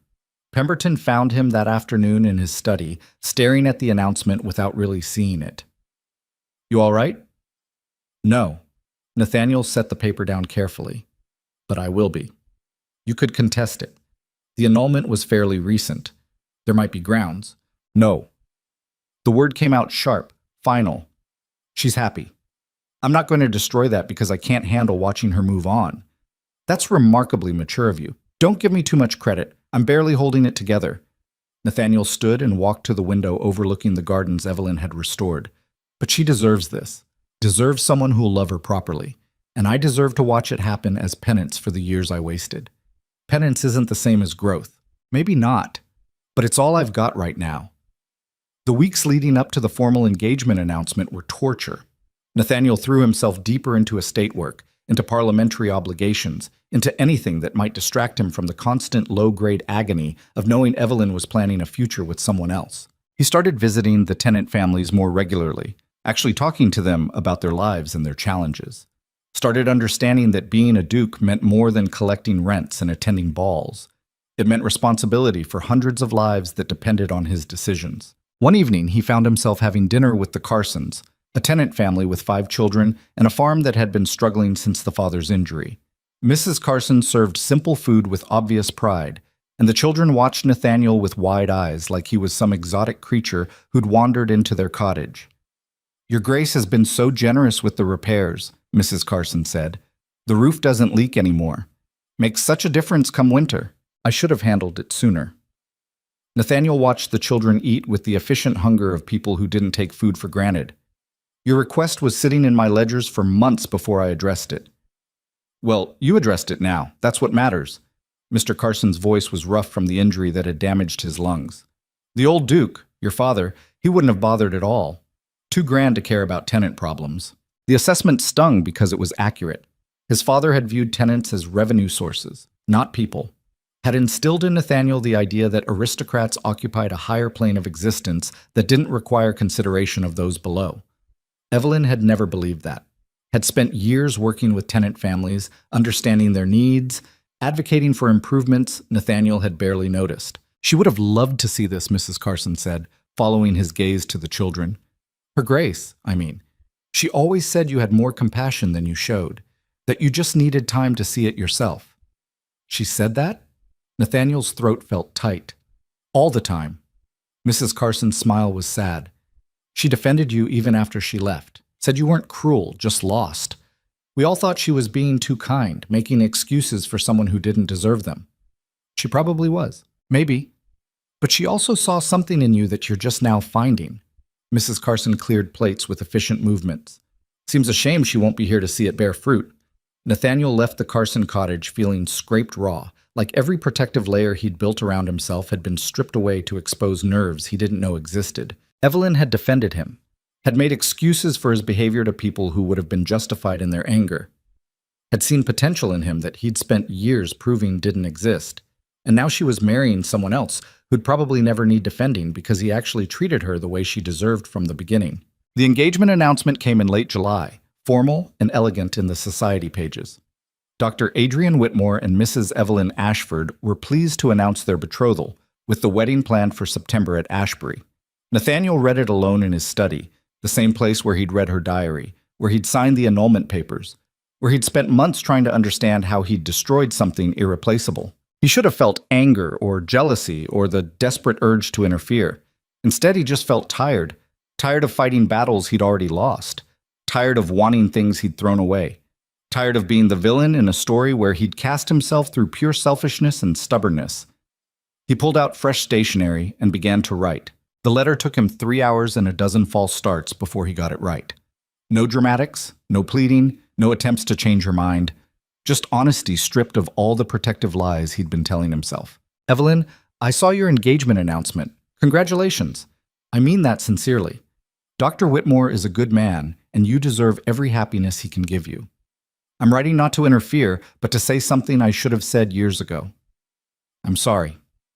Sorry for the cruelty, the indifference, the casual destruction of your devotion. Sorry for treating you like an obligation instead of the gift you were. Sorry for wasting 5 years of your life on a man too selfish to appreciate what he had. You tried to love me, and I made that as difficult as possible, and then I had the audacity to resent you for not trying harder. The divorce, the annulment, was the kindest thing you could have done for both of us. You freed yourself from someone who didn't deserve you, and you freed me to finally face who I'd become without the comfortable fiction that I was the wrong party. I'm trying to be better now. Not for you because you've made it clear you want nothing to do with me, but for the people who depend on me, for the tenants whose lives I affect, for whatever comes next in my life, if anything does. I don't expect forgiveness, and I'm not asking for it. I just wanted you to know that I finally understand what I lost, and I'll carry that understanding for the rest of my life. I hope your marriage brings you everything ours should have. You deserve joy, Evelyn. You always did. Nathaniel. He sealed the letter and sent it before he could second-guess the impulse. 3 days later, a response arrived. Nathaniel's hands shook as he opened the envelope, uncertain what he'd find inside. The note was brief, written in Evelyn's careful script. Nathaniel, thank you for your letter. I appreciate the honesty, though I wish it had come years ago when it might have made a difference. I'm glad you're trying to be better. The tenants deserve it, and so do you. I won't say I forgive you because that would be a lie, but I will say that I no longer carry anger toward you. Just a kind of sad recognition that we were never right for each other, and it took far too long for both of us to accept that. I hope you find peace with yourself. I hope you build a life that means something, and I hope someday you find someone who sees the man you're becoming instead of the one you were, but that someone won't be me. I'm marrying Adrian in September and starting a life that has nothing to do with the Duke of Blackthorn or the woman I was when I carried that title. I wish you well, but from a very great distance. Take care of yourself. Evelyn. Nathaniel read the letter twice, then carefully folded it and placed it in his desk drawer next to her diary. She was right. They'd never been right for each other, or more accurately, he'd never been right for her. She tried to make it work through sheer force of will and devotion, but you couldn't build a marriage on one person's effort while the other actively sabotaged it. September arrived with golden light and cooler temperatures, and with it came the week of Evelyn's wedding. Nathaniel obviously hadn't been invited, but the entire affair was covered extensively in the society papers for anyone who cared to torture themselves with the details. The ceremony would be at Ashbury, intimate and elegant, with only close friends and family. The reception would support several of Evelyn's charitable initiatives. Dr. Whitmore's colleagues from his medical work would attend alongside local gentry. It sounded perfect. It sounded like everything a wedding should be when two people actually wanted to build a life together. Nathaniel spent the wedding day riding through his estate, avoiding everyone and everything, trying not to think about Evelyn in a white dress, promising forever to someone who'd actually earned the privilege. He failed spectacularly at not thinking about it. The image of her standing at an altar, smiling at Whitmore the way she used to smile at Nathaniel before he'd destroyed that hope, played on endless loop in his mind. The idea of another man taking vows with her, promising to love and cherish her, actually meaning those words and following through. It carved something hollow in Nathaniel's chest that he suspected would never fill. But this was the price of his choices. This was what happened when you threw away something precious because you were too stupid to recognize its value. He got drunk that night, the first time in weeks he'd let himself fall into a bottle, and woke the next morning with a splitting headache and the knowledge that Evelyn was now Mrs. Whitmore, permanently and irrevocably beyond his reach. The pain should have faded, should have dulled with time and distance and the normal healing that came from accepting reality. Instead, it just changed shape, settling into his bones like an old injury that ached whenever the weather shifted. October brought rain and the opening of the new parliamentary session, and Nathaniel threw himself into the work with renewed intensity. He sponsored legislation to improve tenant protections, funded initiatives for rural education, used his wealth and position for something beyond personal indulgence. People noticed. Lord Ashworth himself commented on Nathaniel's transformation at a session, his tone suggesting genuine surprise rather than mockery. "You've changed, Blackthorn. Become almost useful. High praise from you. Don't let it go to your head." Ashworth's expression was calculating. "But I'll admit I didn't expect you to recover from your spectacular self-destruction. Most men would still be wallowing. I tried wallowing. It didn't solve anything." "No, it never does." Ashworth studied him with shrewd eyes. "My wife left me, you know. Vivian. Took half my fortune and ran off with some French comte. Can't say I blame her. I married her for connections and ignored her for business. We get what we pay for in the end." The parallel was obvious, uncomfortable. "Did you try to get her back?" "God, no. Why would I want someone who'd made it clear she couldn't stand me?" Ashworth laughed without humor. "I let her go and focused on what I could actually control, my business empire, my investments, the things that didn't require emotional availability I couldn't provide." "Is that enough?" Nathaniel asked. "Just work and money without anything else?" "Has to be. We're not built for the kind of devotion some people manage. Men like us, we're too selfish, too consumed with our own importance. Better to accept that and work within our limitations than keep destroying people who have the misfortune to care about us." The assessment was brutal, but probably accurate. Nathaniel went home that night to Blackthorn Manor, still echoing and empty despite his efforts to fill the space with purpose and productivity. He'd become a better duke, a more responsible landlord, a more engaged member of Parliament. But the house was still empty, and he was still alone. And somewhere in Ashbury, Evelyn was building a life with someone else that had nothing to do with him at all. The real punishment, Nathaniel was learning, wasn't the public humiliation or the financial crisis or even the loss of Evelyn specifically. It was the knowledge that he'd had everything: love, devotion, partnership, purpose, and he'd ground it to dust through sheer neglect and selfishness. And now he had to live with that knowledge every single day while watching the woman he'd destroyed flourish without him. Some mistakes you fixed. Some mistakes you just carried. And the Duke of Blackthorn was learning that his would be a weight he'd bear for the rest of his life, growing heavier with each passing day as the distance between who he'd been and who he was becoming stretched wider.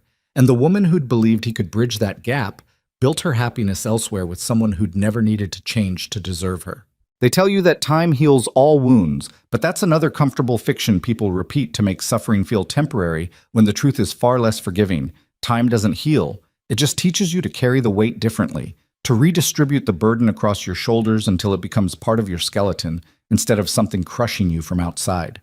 Nathaniel had spent a year learning that lesson in the cruelest classroom imaginable, watching the woman he'd destroyed build a life of genuine happiness while he excavated his own wreckage piece by piece. And somewhere in that brutal education, he discovered that redemption wasn't about earning forgiveness or fixing what you'd broken. It was about becoming someone who understood why the breaking mattered in the first place. The question now wasn't whether Evelyn would ever look at him again without pity or indifference. She wouldn't, and he'd earned that. But whether he could look at himself in the mirror and see something worth salvaging from the ashes of the man who'd traded everything real for a fantasy that evaporated the moment it became tangible. Winter came early that year, bringing frost that turned Blackthorn Manor's grounds into something stark and beautiful in a way Nathaniel had never noticed before. He'd lived in this house his entire life, inherited it from a father who'd viewed it as a symbol of power rather than a home. And only now was he starting to see it as something more than just stone and legacy. The tenants were preparing for the cold months, and Nathaniel found himself involved in those preparations in ways he never had been. making sure cottages were weatherproofed, ensuring adequate coal supplies, checking that families had resources to survive until spring. It was work Evelyn had done without fanfare for years while he'd been too busy resenting his marriage to notice. Mrs. Carson invited him to their cottage for dinner again in November, and Nathaniel accepted because declining would have been the old version of himself, the Duke too important to break bread with tenant families. The meal was simple but warm, and the children had grown comfortable enough with his presence to actually talk, instead of staring at him like an exotic animal. Tommy, the eldest boy, asked him about Parliament with the earnest curiosity of someone who'd never considered that dukes did actual work beyond existing magnificently. Nathaniel found himself explaining legislation in terms an 11-year-old could understand, watching the boy's face light up with genuine interest. "You make it sound important," Tommy said. "Like it actually matters what you decide."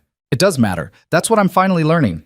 Nathaniel accepted another serving of stew from Mrs. Carson. "Every law affects real people. Families like yours. I spent years voting without thinking about who my decisions impacted." "And now?"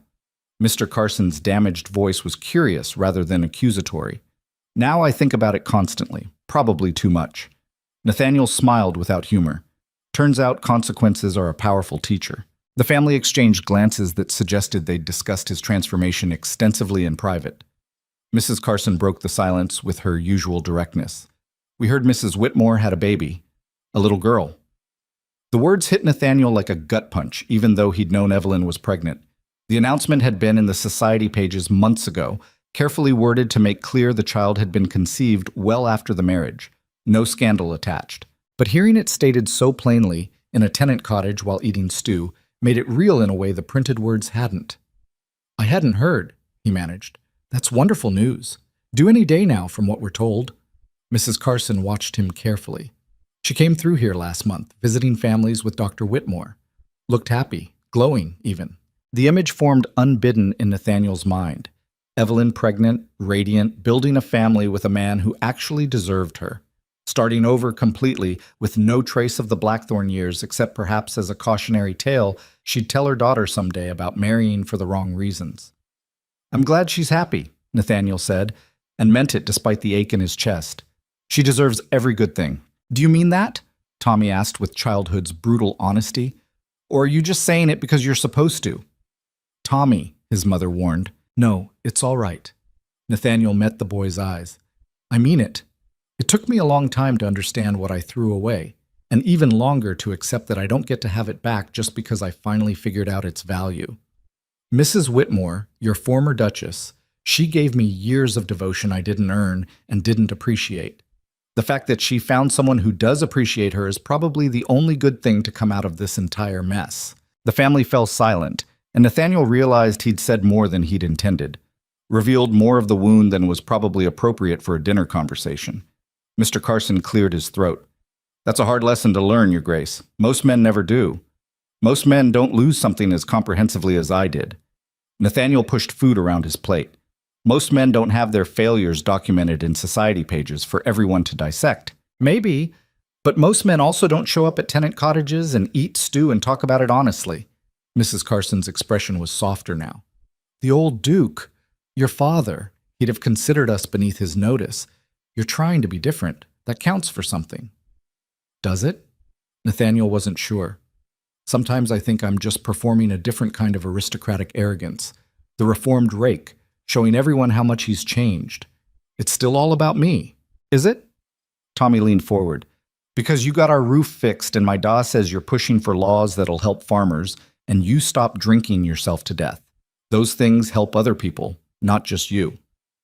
Out of the mouths of children came assessments that cut through self-deception more effectively than any amount of adult politeness. Nathaniel looked at the boy and felt something shift in his chest. "You're right," he said slowly. "You're absolutely right. I've been so focused on my own guilt and my own transformation that I've been treating it like another performance, another role to play." "So stop performing," Mr. Carson said with his damaged rasp. "Just do the work. Help people because it needs doing, not because it makes you feel better about yourself." The brutal simplicity of it was exactly what Nathaniel needed to hear. He left the Carson cottage that evening with a clearer sense of purpose than he'd had in months. Not redemption through grand gestures or public transformation, but just quiet, consistent work that mattered regardless of whether anyone gave him credit for it. December arrived with heavy snow that blanketed the estate in white silence. Nathaniel spent the short days in his study working through proposals for tenant improvements, and the long evenings reading, not the political treatises he used to favor, but novels and philosophy and anything that might help him understand how to be a better human being instead of just a more effective duke. Pemberton visited for Christmas, bringing news from London along with expensive brandy Nathaniel barely touched. "Society's moved on," Pemberton reported over dinner. "You're no longer the scandal of the season. Summerall ran off with his sister-in-law and everyone's talking about that instead." Good. Nathaniel had no appetite for the roast Thomas had prepared. "I never wanted to be interesting for the wrong reasons." "You're becoming interesting for the right ones, though." Pemberton cut his meat with precision. "That bill you sponsored about tenant protections, it's gaining traction. People are noticing you're not just mouthing platitudes. I hope it passes. Those protections are decades overdue. They are. But the fact that you're championing them, given your history of ignoring tenant welfare, makes the gesture more powerful." Pemberton paused. "Reformations are always more compelling than consistent virtue." "I'm not interested in being compelling." Nathaniel met his friend's eyes. "I'm interested in actually fixing the damage I caused through years of negligence. That's what I mean. You've stopped performing." Pemberton's expression held something like respect. "Last year you were drowning in self-pity and desperate for everyone to acknowledge your suffering. Now you're just doing the work without fanfare. That's actual change. It doesn't feel like enough. It never does. That's how you know it's real." They sat in comfortable silence for a while, the kind that only came from friendship that had survived scandal and mutual disappointment and come out stronger on the other side. "I heard the Whitmores had a daughter," Pemberton said eventually.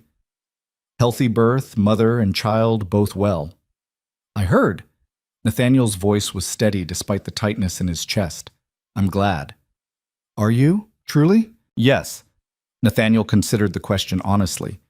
"Part of me will always ache about what I lost, but Evelyn deserves that happiness, deserves a family with someone who wanted her from the beginning instead of resenting her for not being someone else." "That's remarkably mature of you. Don't give me too much credit. I still have days where I want to rage at the unfairness of it all. Want to blame everyone but myself for how things turned out." Nathaniel smiled bitterly. "But those days are getting rarer. Mostly I just feel tired and grateful she escaped before I could damage her more than I already did." Pemberton studied him across the table. "What will you do? Long term? Keep working. Keep learning. Try to become someone who might eventually deserve a second chance at life, even if it never includes her." Nathaniel shrugged. "What else is there?" "You could remarry, rebuild, start fresh with someone new." "No." The word came out sharp, final. "I'm done inflicting myself on women who have the misfortune to believe I might be worth the effort. Evelyn survived me. I won't risk destroying someone else. That's a lonely road." "Yes, but it's the appropriate one." They finished dinner in contemplative silence, and Pemberton left the next morning with promises to visit again in spring. Nathaniel spent the rest of winter in productive isolation, working on estate improvements and parliamentary business with single-minded focus that filled his days but left his nights empty. He'd stopped drinking to excess, stopped wallowing, stopped most of the self-destructive behaviors that had defined the worst months of his fall. But he hadn't figured out how to stop missing Evelyn in the quiet moments when there was nothing to distract him from the magnitude of what he'd lost. Spring arrived with tentative warmth and the estate coming back to life. Nathaniel rode through his lands and saw the improvements he'd funded over the winter. Repaired cottages, new drainage systems, better roads. Tangible evidence that he was trying to be better than the Duke who'd let everything slide while he pursued his own selfish desires. The tenants were cautiously optimistic about the changes, and Nathaniel accepted their thanks with the understanding that he was just correcting years of neglect rather than doing anything particularly heroic. Tommy Carson had started reading law books Nathaniel had loaned him, showing a sharp mind that deserved better education than the local school could provide. Nathaniel quietly arranged for a scholarship to a better institution, telling the family it was funding available to promising students, not charity from a guilty duke trying to buy absolution. Mrs. Carson saw through the fiction but accepted it with grace. "You're trying to make a difference," she said one afternoon when Nathaniel stopped by to check on the family. "That's all any of us can do." "Is it enough? Making small differences for a handful of people? It's enough for those people." Mrs. Carson's expression was kind. "You're looking for grand redemption, Your Grace." Some dramatic moment where everything's forgiven and you're restored to who you were before. But that's not how it works. Then how does it work? You just keep showing up, keep doing better, keep helping where you can. And eventually you look back and realize you've built something worthwhile from the ruins. Mrs. Carson handed him tea with work-roughened hands. The person you were before. The one who had everything and threw it away. He's gone. You can't get him back. But you can build someone new from what's left. The wisdom of it struck Nathaniel deeply. He'd been trying to reclaim his old life, his old standing, as if returning to who he'd been before the fall was the goal. But Mrs. Carson was right. That person was gone, and good riddance. The Duke who'd married Evelyn and destroyed her through casual cruelty didn't deserve resurrection. Better to build something new entirely. He spent the spring doing exactly that, not trying to reclaim his old reputation, but slowly constructing a new one through consistent action. More tenant improvements, more progressive legislation, more genuine engagement with the responsibilities his title demanded. London society noticed. Invitations started arriving again, not with the automatic assumption of his presence, but with genuine interest in his opinions on policy matters. He'd become known as the Reformed Duke, the aristocrat who'd hit bottom and climbed back up with actual substance instead of just restored appearances. It was uncomfortable being the subject of admiration for surviving consequences of his own making, but Nathaniel accepted it as part of the price of redemption. Then May brought news that stopped him cold. Pemberton arrived at Blackthorn Manor unannounced, his round face grave in a way that immediately set Nathaniel's nerves on edge. What's wrong? Nothing's wrong exactly. Pemberton accepted brandy he didn't drink. But something's happening you should know about. Just tell me. The Whitmores are coming to London for the season, bringing the baby. Evelyn wants to introduce her daughter to society before they return to Ashbury permanently. Nathaniel felt the blood drain from his face. She's coming here? To London? For about 6 weeks, they've taken a house in Mayfair. Pemberton watched him carefully. You'll inevitably run into them at social events. I thought you should have time to prepare. Prepare. As if there was any way to prepare for seeing Evelyn again after more than a year, seeing her happy and settled with another man's child in her arms, seeing everything he'd thrown away reconstructed into something better without him. Thank you for the warning, Nathaniel managed. What will you do? What can I do? Avoid her would be cowardly. Confront her would be inappropriate. I'll do what I've been doing, stay out of her way and hope she finds London hospitable enough that my presence doesn't ruin it for her. That's very restrained of you. Restraint is all I have left. Nathaniel finally took a drink, welcoming the burn. Everything else I've already lost. The Whitmores arrived in London in mid-May, and Nathaniel felt the ripple of their presence through society like a stone dropped in still water. Evelyn had become something of a celebrity in the years since her remarriage, the reformed duchess who'd escaped an unhappy marriage to build something meaningful with a country doctor, who'd started charitable foundations that actually helped people, who'd proved that women could thrive outside the suffocating confines of aristocratic expectation. She was everything Nathaniel had prevented her from being during their marriage, and society loved her for it. He saw her first at a garden party in early June across a manicured lawn filled with London's finest. She wore pale green that brought out her eyes and made her look younger than he remembered, more vibrant. The baby, Charlotte, he'd learned, was with a nurse somewhere inside, but Evelyn's entire demeanor radiated the contentment of new motherhood. Whitmore stood beside her with his hand resting on the small of her back, the same protective gesture Nathaniel had noticed at the winter gala, and they were surrounded by well-wishers congratulating them on their daughter and their obvious happiness. Nathaniel watched from a distance and felt the familiar ache in his chest that he'd learned to carry like an old war wound, painful but manageable, a permanent part of his landscape. He was turning to leave when their eyes met across the garden. For a moment, neither of them moved, just stood there looking at each other while conversations flowed around them and the spring sun beat down on perfectly maintained grass. Evelyn's expression was unreadable. Not hostile, not welcoming, just careful, the look of someone who'd moved on but hadn't forgotten. Nathaniel gave her a small nod of acknowledgement, nothing more. Just recognition that they existed in the same world, and he wasn't going to make that fact difficult for her. She returned the nod with equal restraint, then turned back to her conversation with Whitmore, dismissing him as gently and completely as one might dismiss a stranger. It was the right response, the appropriate one, but it still felt like a door closing. Pemberton found him at the edge of the garden looking miserable. That went well. Did it? You didn't cause a scene. Didn't try to talk to her or make it weird. You acknowledged her existence and moved on. Pemberton's tone was approving. That's growth. Doesn't feel like growth. Feels like cowardice. Sometimes they're the same thing. Knowing when to step back and let someone live their life without your interference, that's not cowardice, that's respect. The distinction felt academic, but Nathaniel didn't argue. He managed to avoid direct interaction with the Whitmores for 3 weeks through careful social maneuvering and well-timed exits. He saw Evelyn at various events, always from a distance, always with Whitmore beside her looking proud and protective, and everything Nathaniel had failed to be. The baby made her first official appearance at a charity luncheon in late June, and society cooed appropriately over the healthy infant with her mother's eyes and her father's serious expression. Nathaniel heard the chatter secondhand from Pemberton, refusing to attend events where he might accidentally intrude on Evelyn's maternal happiness. Then July brought the invitation that changed everything. It arrived on heavy cardstock, formally addressed to the Duke of Blackthorn, and Nathaniel's hands shook slightly as he opened it. Dr. and Mrs. Adrian Whitmore cordially invite you to a reception celebrating the christening of their daughter, Charlotte Evelyn Whitmore, to be held at Whitmore House on the 15th of July. Evelyn had named her daughter after herself, had passed on her own name to a child who would grow up loved and wanted and cherished by parents who'd chosen each other freely. The symbolism wasn't lost on Nathaniel. This was Evelyn's fresh start made flesh, the life she'd built from the ashes of their failed marriage, and she'd invited him to witness it.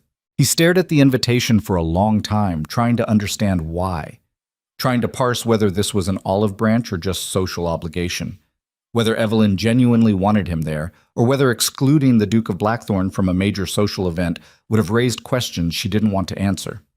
Pemberton found him that evening still holding the invitation like it might explode. "Are you going?" "I don't know." Nathaniel set it down carefully. "Why would she invite me? We haven't spoken in over a year. I signed away any claim to her life. Maybe that's exactly why. You let her go, didn't fight the annulment, didn't make her departure difficult, didn't try to interfere with her happiness." Pemberton settled into a chair. "Maybe she's acknowledging that you finally did one thing right, by inviting me to celebrate the family I'll never have with her. By showing you she's moved past whatever anger she had, that she's happy enough in her new life that your presence doesn't threaten it." The assessment made a brutal kind of sense. Evelyn had no reason to fear him anymore. He couldn't hurt her, couldn't touch her, couldn't do anything but witness the life she'd built without him. Maybe that was the point. Maybe this was her final statement. "Look what I became when you stopped holding me back." "I'll go," Nathaniel decided. "I owe her that much."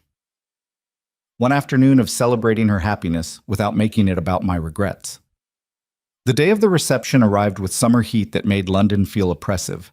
Nathaniel dressed carefully in clothes that were elegant but not ostentatious, wanting to blend into the background rather than draw attention. Whitmore House was smaller than Blackthorn Manor but warmer somehow, filled with light and flowers and the kind of lived-in comfort that came from people who actually enjoyed their home. Guests filled the gardens where tables had been set up with champagne and delicate foods, and the whole affair felt intimate despite the crowd, like a celebration among friends rather than a social obligation among aristocrats. Nathaniel arrived late deliberately, slipping into the garden and accepting champagne from a servant who didn't recognize him.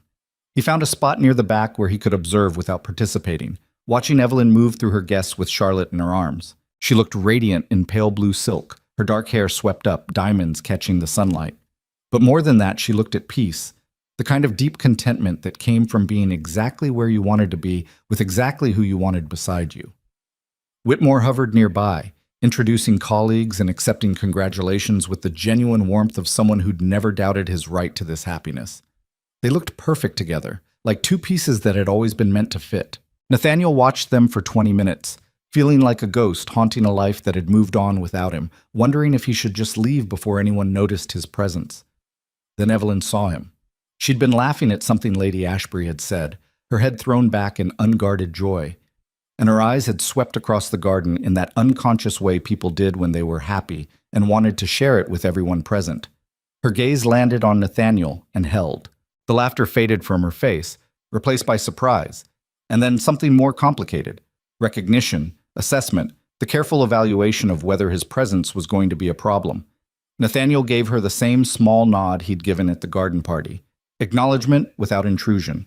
Then he set down his untouched champagne and turned to leave. Nathaniel. Her voice stopped him cold. He turned back slowly and found her walking toward him, Charlotte still in her arms, Whitmore a few steps behind, looking protective, but not hostile. They stood facing each other in a quiet corner of the garden while the party continued around them, and Nathaniel couldn't find words that felt adequate to the moment. "You came?" Evelyn said finally. "You invited me. I wasn't sure you meant it." "I meant it." She shifted Charlotte slightly, and the baby made a small sound that drew everyone's attention. "I wanted you to see that I'm happy. Truly, genuinely happy in a way I never was before." The words should have devastated him. Instead, they just felt true. "I can see that," he said quietly. "You're radiant, both of you." Whitmore's hand settled on Evelyn's shoulder, a casual gesture of connection that spoke volumes about their relationship. The doctor's expression was calm, assessing, giving Nathaniel the space to prove whether he was a threat or just a ghost from Evelyn's past. "Congratulations on your daughter," Nathaniel continued. "Charlotte Evelyn. That's a beautiful name. We wanted to honor fresh starts." Evelyn's green eyes were steady. Charlotte for Adrian's mother, Evelyn for the woman I've become instead of the one I was. The distinction was deliberate, pointed. A reminder that the Evelyn who'd been Duchess of Blackthorn no longer existed, had been replaced by someone stronger, happier, more complete. "She suits you both," Nathaniel said. "I hope she inherits your kindness and Dr. Whitmore's integrity." "That's generous of you." Whitmore spoke for the first time, his voice measured. "I wasn't sure what to expect when Evelyn insisted on inviting you." "Why did you?" Nathaniel asked, looking at Evelyn. "Invite me, I mean. We haven't spoken since the annulment, because I needed to see if it still hurt." Evelyn's honesty was characteristically direct. "Needed to know if having you here would disturb my peace, or if I'd moved past it completely." "And?" Nathaniel wasn't sure he wanted the answer. "And I've moved past it." Evelyn's smile was sad but genuine. "You're part of my history, Nathaniel, but you're not part of my present. Seeing you here, seeing you respectful and distant and clearly trying to be better, it doesn't hurt anymore. It just feels like looking at someone I used to know. The assessment should have stung. Instead, it felt like absolution." "I'm glad," Nathaniel said softly. "Glad you found this. Found him. Found yourself. So am I." Evelyn adjusted Charlotte again, and Nathaniel caught a glimpse of the baby's face. Serious and alert, already showing signs of her mother's intelligence. "I won't lie and say I'm grateful for what you put me through, but I'm grateful for where it led me, for the strength I found when I stopped waiting for you to give me value. You always had value. I was just too blind to see it." "Yes, you were." Evelyn's expression softened slightly. "But you're seeing things more clearly now, I think. The reports from Blackthorn say you've become a decent landlord, that you're actually helping people instead of just extracting rents. I'm trying. It doesn't feel like enough, but I'm trying. That's all any of us can do. Try to be better than we were." Whitmore cleared his throat gently. "Evelyn, we should get Charlotte inside. She's getting fussy." "Of course." Evelyn looked at Nathaniel one last time, and her expression held something like peace. "Thank you for coming, Nathaniel, for respecting boundaries and not making this difficult. It means more than you probably realize. Thank you for inviting me, for giving me the chance to see you happy." Nathaniel felt his throat tighten. "I don't deserve your kindness, but I'm grateful for it anyway. We both deserve to move forward." Evelyn started to turn away, then paused. "I hope you find peace with yourself. I genuinely mean that. You were a terrible husband, but you're not a terrible person. You just need to figure out who you are when you're not trying to be someone's disappointment." She walked away with Whitmore, heading inside with their daughter, leaving Nathaniel standing in the garden with those final words echoing in his head. "You're not a terrible person. You just need to figure out who you are when you're not trying to be someone's disappointment." It was the most generous assessment anyone had given him in years, and it came from the woman who had every right to hate him most. Nathaniel left the reception quietly, slipping out through a side gate without saying goodbye to anyone. The walk back to his townhouse took him through Hyde Park, and he found himself drawn to the same paths he and Evelyn used to ride during the early days of their marriage. He'd been thinking about redemption all wrong, he realized. Thinking it was something you earned through sufficient suffering or good works or public transformation. But redemption wasn't a destination you reached. It was just the daily choice to be better than you were, to help where you could, to carry your mistakes without letting them crush you completely. Evelyn had given him that gift today without realizing it. Not forgiveness, She'd been clear that wasn't on offer, and he didn't deserve it anyway, but permission to stop flagellating himself and start actually living with purpose instead of just performing penance. He could be a good duke, a responsible landlord, a man who used his position to help rather than exploit. Not because it would erase what he'd done to Evelyn, but because it was the right thing regardless of whether anyone gave him credit. The days that followed brought a strange kind of peace. Nathaniel returned to Blackthorn Manor at summer's end and threw himself into work with renewed clarity. The tenant improvements continued. The parliamentary advocacy expanded. The slow, unglamorous work of being decent accumulated into something that might eventually resemble a meaningful legacy. Tommy Carson came to him in September with news that he'd been accepted to the school Nathaniel had arranged, his young face bright with excitement and possibility. "This is going to change my life, Your Grace." "Thank you." "Don't thank me. Just use the opportunity well." Nathaniel felt something like pride watching the boy's enthusiasm. "And maybe someday pay it forward for someone else who needs a chance." "I will. I promise." The kid meant it too. Nathaniel could see it in his eyes. The kind of fierce determination that came from understanding opportunity was precious because it was rare. Mrs. Carson pulled Nathaniel aside as he was leaving. "You gave him hope, Your Grace. Gave our whole family hope that things could be different. I just opened a door. He has to walk through it himself. But you opened it. That matters." Mrs. Carson's work-roughened hand squeezed his briefly. "The Duchess, Mrs. Whitmore, I mean. She'd be proud of what you're doing, even if she can't say it." The words settled somewhere deep in Nathaniel's chest, in the place where he kept the complicated mix of grief and gratitude that defined his relationship with his own past. Maybe Evelyn would be proud. Maybe not. It didn't really matter because he wasn't doing this for her approval or even for his own redemption. He was doing it because it needed doing, and he was in a position to make it happen, and that was reason enough. Autumn passed into winter again, the cycle of seasons marking another year in his slow transformation from the man who destroyed everything to the man who was building something worth keeping from the ruins. Pemberton visited for Christmas again, bringing news and companionship and the comfortable acceptance of friendship that had survived scandal. "You've changed," Pemberton said over dinner, not dramatically, just steadily, like water wearing down stone. "Is that a compliment?" "It's an observation. The most profound changes are the quiet ones." Pemberton raised his glass. "To steady improvement and water wearing down stone." "To survival," Nathaniel countered, "and learning to live with consequences." They drank to that, and Nathaniel felt the weight of the year settling over him like a blanket. Heavy, but not crushing. Significant, but manageable. He'd lost everything that mattered. His wife, his reputation, nearly his entire estate. He'd faced the complete collapse of the life he'd built on selfishness and entitlement and casual cruelty. And somehow he'd survived it. Somehow he'd crawled out of the wreckage and started building something new from the pieces that remained. It wasn't the life he'd imagined. Wasn't the triumphant story of redemption where the fallen hero earned back everything he'd lost through sufficient suffering and grand gestures. It was smaller than that, quieter. Just the daily work of being decent when no one was watching, of helping where he could, of carrying his mistakes without letting them define every choice going forward. The reports from Ashbury said the Whitmores were thriving. Evelyn had opened 2 more charitable foundations. Dr. Whitmore's medical work was expanding to cover 3 counties.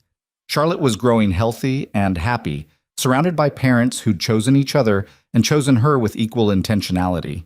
Nathaniel read those reports and felt the ache of permanent loss mixed with genuine gladness that Evelyn had found what she deserved. Some mistakes you couldn't fix. Some damage was too profound to repair.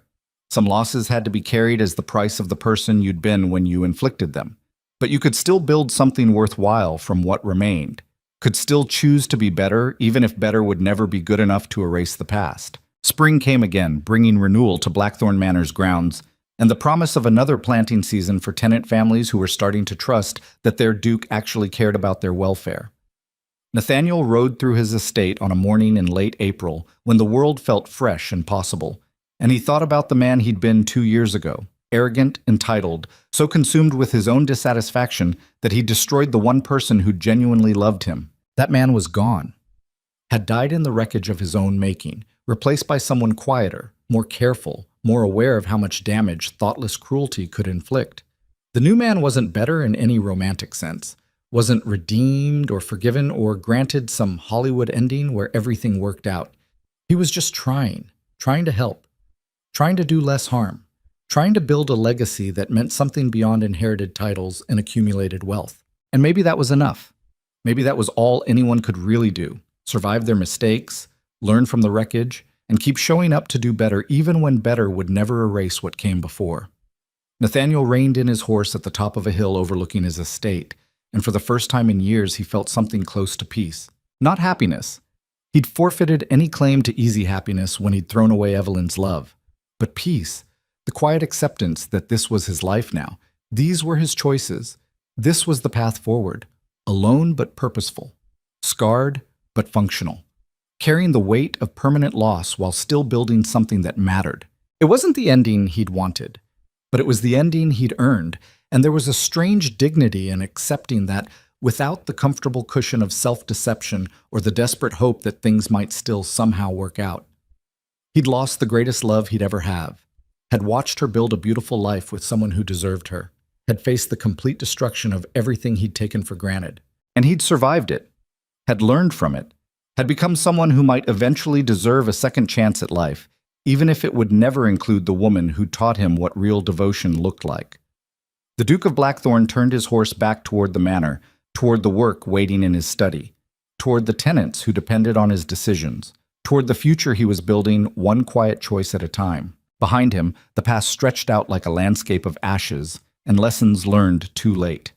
Ahead, the path narrowed into something smaller than he'd imagined, but more honest than anything he'd built before. And in the distance, in a house in Ashbury he'd never visit, Evelyn Whitmore lived a life of genuine happiness with a husband who cherished her, and a daughter who would grow up knowing she was wanted. Nathaniel carried that knowledge like a stone in his chest, heavy, permanent, a constant reminder of what happened when you mistook possession for love and entitlement for devotion. Some men learned these lessons early enough to salvage what mattered. Nathaniel had learned them too late for salvation, but just in time to become someone who understood why salvation had always been beyond his reach. And in that understanding, in that brutal acceptance of permanent consequences, he found something that wasn't redemption or forgiveness or any of the comfortable endings people wrote in books. Just the quiet discipline of continuing, of doing better, of building something worth leaving behind even though the person who'd believed he could would never see it. The silence of Blackthorn Manor welcomed him home, and Nathaniel accepted it as the only companion his choices had left him. Some loves you got to keep, some loves you destroyed, and some loves haunted you forever with the ghost of what you'd thrown away when you were too blind to see it was the only real thing you'd ever have. He'd live with that, would carry it until the day he died, would build his legacy around the shape of her absence and hope that somewhere in the work, in the helping, in the daily choice to be less terrible than he'd been, there might be something resembling meaning. It was a lonely road, a hard road, a road that led nowhere he'd once wanted to go. But it was the only road left to him, and he'd walk it with whatever grace he could muster, carrying the weight of his mistakes like the inheritance they were, permanent, immutable, and entirely his own fault. The Duke of Blackthorn had finally learned what power really meant.